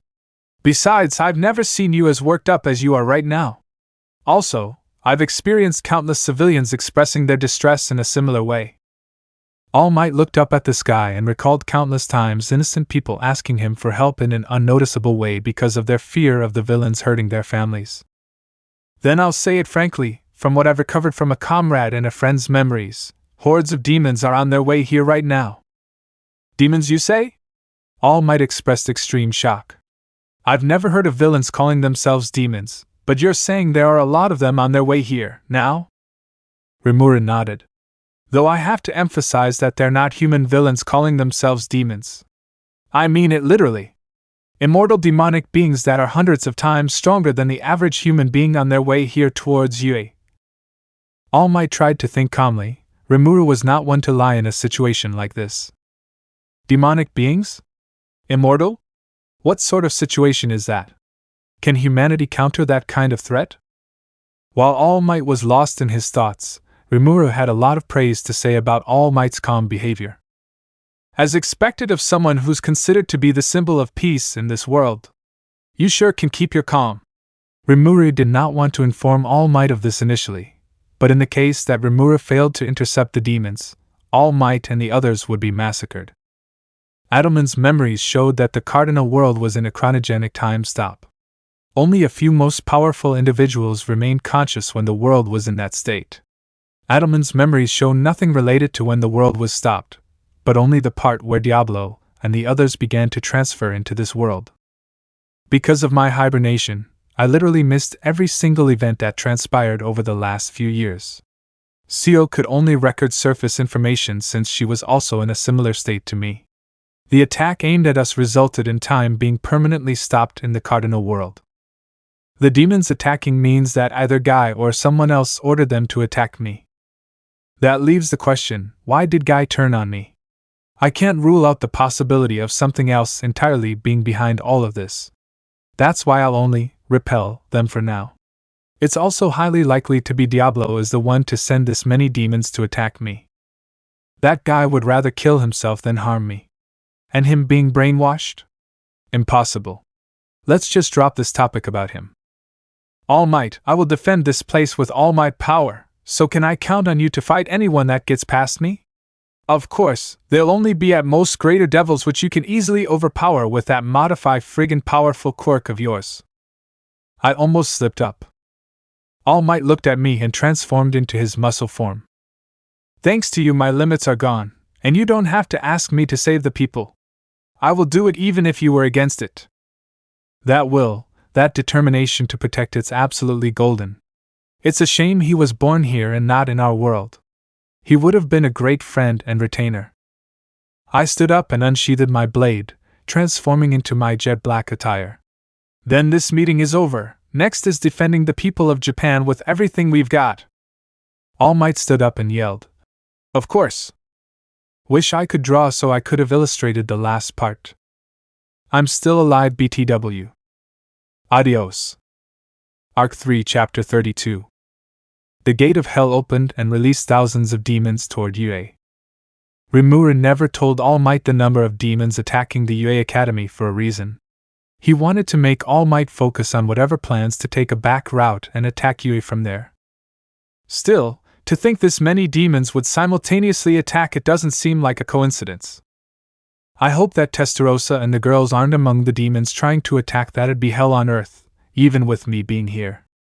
Something tells me Diablo is aware of this situation and is just sitting back and watching this happen. I feel a powerful sense of déjà vu. Whatever the case may be, I have to stay focused on the predicament at hand. How do I fight off thousands of demons with some who can tear through any school-wide barrier I make? If we create an open barrier that consumes their energy continuously, their numbers should lose their advantage. Interesting idea, that should fend off a good few of their numbers. Incidentally, you can just use Azathoth to clear their numbers en masse. I see your extreme ways have not disappeared. Fine, I don't want to risk the people getting harmed if the barrier takes too long to zap their strengths. This should also be a warning to the stronger individuals able to resist Azathoth's power. The approaching demons were quite the sight to see. It was as if a substantial demonic-looking raven was flying toward the school. I bet social media outlets have already spread the word about that horrendously evil-looking formation. I could feel the panic coming from below. Civilians and heroes alike were all distracted by the oncoming demons. They didn't know they were demons, but ignorance is sometimes a blessing. I should probably put up the barrier just in case. I feel I shouldn't slack off in my preparations, so I'll put up the barrier seal suggested anyway. Domain expansion. The world of 1,000 blooming changes, surround me and destroy demons that traverse my territory. In a fraction of a second, demons who were within a 1,000-kilometer diameter started to lose their forms and began turning to ash. Or so how the public saw the disaster occurring above their heads. Only their bodies were damaged. Their souls did not suffer a single scratch. Demons without flesh-made bodies were disappearing one after the other. Their numbers were reduced significantly, and as a result, only the strong remained. The barrier was overkill. I think if I use Azathoth, every last bit of these guys would die. I was exasperated at the effectiveness of the barrier. The visual effects alone were worth an Oscar in my eyes. Seal did something quite flashy here. I don't think I can get back to being a student anymore after this. That's okay, Master. Being a teacher would benefit us more. Teacher, you say? Are they going to turn me into a teacher? That's the reality of the situation, Master. Either you're going to blend in society and become a teacher, or become a curious case of alien terminology. That sucks. I don't want all that attention. However, there's one possible option to avoid both of those situations. What could that be? When I asked that question, I felt like Seal began to grin as if she was waiting for that question. The following battle would shock the world as they bore witness to powers that were far stronger than anything they'd ever seen. Some would point out in the future that not even All Might could have stopped tens of thousands of demonic-looking individuals, demons. The demons wondered in fear. What's going on? They trembled, they were fearful. Why are all of you losing your forms? What's happening? The stronger ones could resist the barrier, albeit they were losing magicules. The flashy barrier that covered a ridiculously wide area eliminated the weakest demons as soon as they entered. Archdemons and the stronger greater demons were the only ones that remained intact after being exposed to the death-bringing barrier. The archdemons, being as prideful as their predecessors and creators, did not turn to look back at the demons who were being wiped out. All they cared about was completing the task they were assigned, or else their souls are destroyed by that person. The survivors were fast. They moved swiftly and approached the 500-kilometer mark. The school was visible to them now. The demons grinned and began chanting magic. This is easy. There's no powerful life form here, it's just a magicule depleting barrier. I bet the caster is too weak to face us and our numbers. Guys, leave the girls to me. I won't be too rough. The demons lacked the sharpness to detect Rimuru. They happily clattered and talked about their victory as if they'd already won. But that was exactly why they were merely young archdemons or powerful greater demons. This mistake cost them their lives. Wah! One by one, the demons were sucked into a blue sphere. They were unable to resist the gravitational pull that sucked them toward the spherical object. 10, 20, 50, 120, almost immediately about 1,000 demons were sucked into the sphere. When enough demons were caught, it began covering them like how a spider would cover its webs on its prey. The screams of the demons were muffled out and eradicated because the blue sphere had instantly gobbled them up. Instead of shrinking, the sphere began changing shape, maintaining its formidable size and growing limbs. It began to form the shape of a dragon. Scales began to grow, forming its armor, and its claws, fangs, and wings formed soon after. What is that? The demons stopped in their tracks. The now newly formed dragon locked its eyes on the demons. They were prey to its eyes. The dragon let out a screeching roar. With just that intimidating roar alone, half of the remaining demons that survived the barrier vanished. Hey, are we facing a true dragon? What is this monstrosity doing here? Demons knew fear, but they only displayed it to their primordial counterparts. The dragon that blocked the demons' way began opening its mouth. In less than a second, another half of their forces were wiped out completely. The archdemon that led the army could barely see the attacks. But he saw enough to know there was no chance of winning. Fall back! This isn't what we came here for! But the demons didn't listen. They were already trying to attack the dragon that took out 75% of their remaining forces in 2 attacks. Once again, demons knew no fear and loved to challenge the strong. Only those who've seen true power before can realize how hopeless it was. Damn it! I didn't sign up for this! The archdemon tried to run away, but there was another being waiting by its escape route. His heart was pierced in an instant. A large beetle's horn easily pierced his body. "Don't think you can run away from my lord." The beetle instantly moved away from the battlefield after killing the archdemon. The dragon's attacks were savage. It didn't cause much destruction and only targeted the demons approaching with the intent to kill. The precision of its fiery breath struck as a beautiful scenery from below. A day after this incident, the people of Japan would remember this day as the peaceful yet chaotic descent of the gods. Arc 3, Chapter 33. To avoid attention, or at least prevent Rimuru from gathering anymore, Seal had devised a plan. It was a simple plan that anyone could have taken, but executing such a feat on a scale Seal had devised required only the greatest powers. This catastrophic event no doubt had the attention of all media worldwide. Breaking news! Japan and its famous Uehai are under attack by an army of what seems to be flying humanoids. All of them are flying. This unprecedented attack on Uehai leaves the government and the Hero Association in major trouble. How will they prevent casualties and destruction? All sorts of headlines were flying through every broadcasting line in the world. But who could blame these reporters?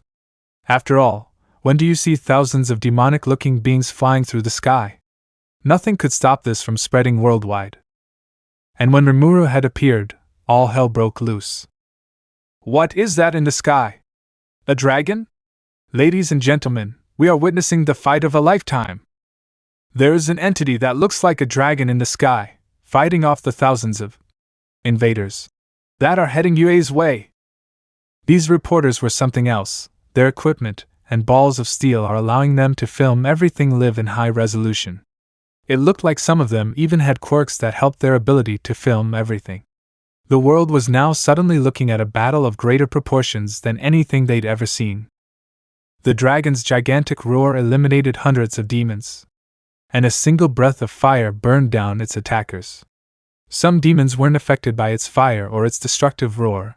They were waiting in the back, hoping the dragon would tire itself out and attack. But some of the demons didn't even look like they were bothered by the dragon. Oh! It seems like some of these demons are ignoring the dragon and heading straight to Yue. They moved high up in the sky to avoid the dragon, and their numbers just don't seem to go down. Look! Another blue sphere is forming around the demons looking for a loophole. It's sucking them in like the first one. That trembling reporter was right. Another gigantic blue sphere had begun sucking up the demons going above the dragon. This time, that gigantic sphere's gravitational pull seemed 10 times stronger than when the first one. Is it gonna turn into another dragon? The suspension was high, and the sphere glowed brighter. It's not turning into a dragon? The reporters had a look of relief and disappointment. But the demons only had one thing to say to it. Don't go near it. It'll suck up your magicules and devour your flesh. They wanted to avoid it at all costs. The gates of hell had not yet closed, so the stronger demons had started to come out. Aren't we getting a rather warm welcome? Said a demoness with blonde hair. I didn't expect you to be so calm right now, John, replied a demoness with platinum hair. Whatever, let's finish the job, you two. These 3 demons are now going to join the battle. The world would soon know fear.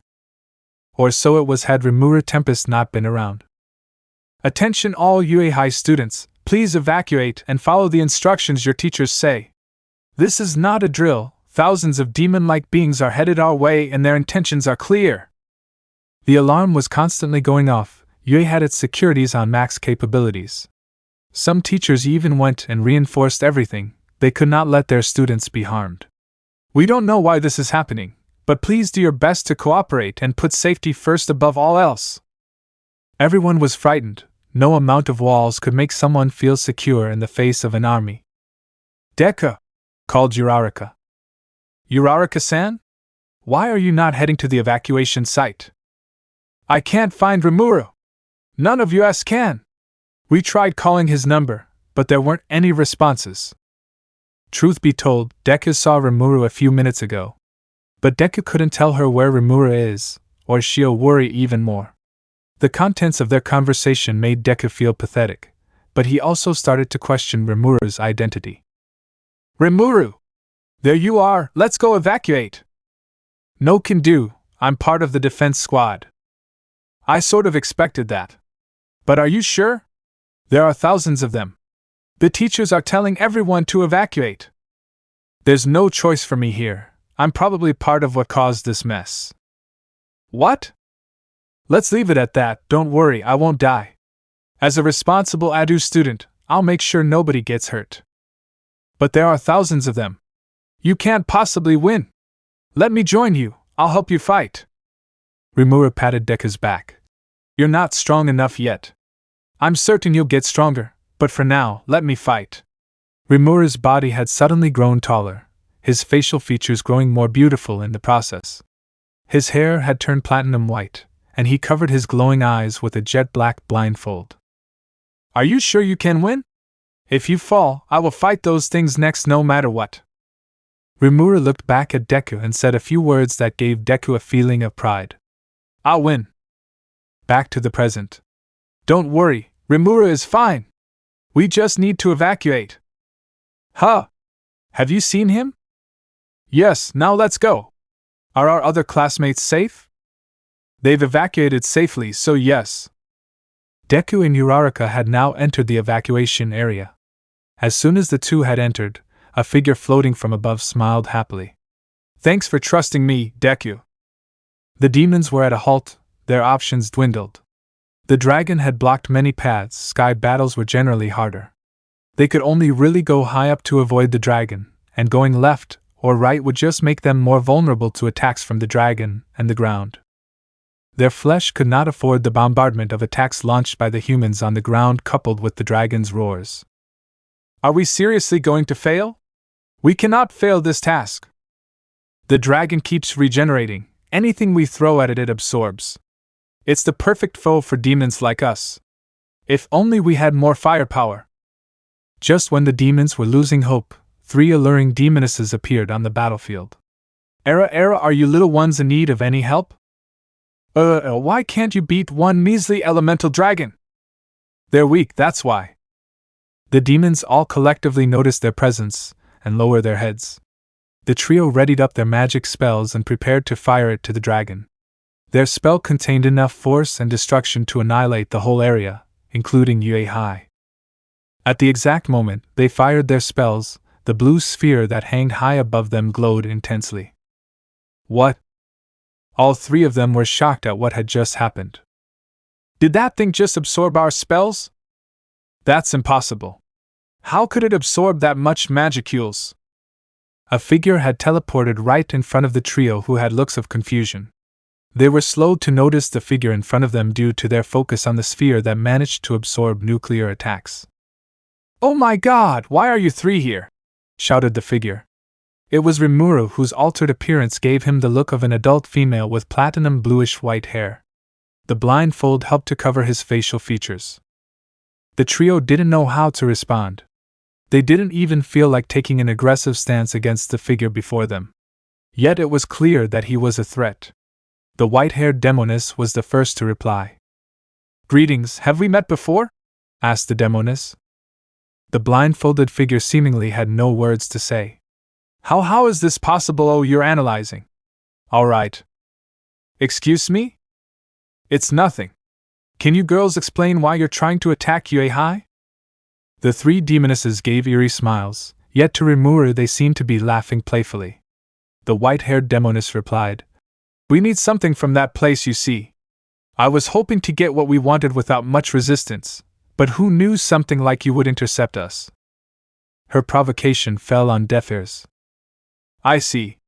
That makes things simple. I'll just make you guys go back where you came from. Let's start this off with a bang, shall we? The 3 demonists merely smiled at his words, they readied their bodies to fight. The bloodlust and haki they displayed were beginning to become visible to the public. The world itself was adapting to these monstrous beings. 3 unknown figures and what looks like a hero intercepting these figures have appeared. What will happen to this battle now? Of course, the media was also broadcasting this too. You guys coming back endlessly is a pain in the ass, so I'll just destroy that gate first. Rimuru flew high up in the sky. The demonesses followed suit. We're not gonna let you destroy it so easily. We can't go home if that thing gets broken, you know, exclaimed the purple-haired demoness. Too bad. Rimuru was too fast for the girls to follow. When Rimuru stopped ascending in altitude, he crossed his fingers and yelled, You fell for it! A dark barrier began to enclose the trio, with Rimuru being outside said barrier. Just as they were about to be completely engulfed, the blue sphere which had been stationary began to move rapidly toward the gate. Oh shit! Break the barrier! The barrier had only enclosed the girls for an exact 3.14 seconds. But that was enough for Rimuru to send the blue sphere rapidly toward the gates of hell. The demonesses tried firing magic at it, but it absorbed their attacks like earlier. Did you just forget what happened? You can't destroy it with magic. Then how about this? The blonde-haired girl tried to sneak behind Rimuru and punch him straight through the gut. The girl's demonic hands were coated in severance magic and enhancement magic. So a punch like that could potentially harm Rimuru. You're very slow.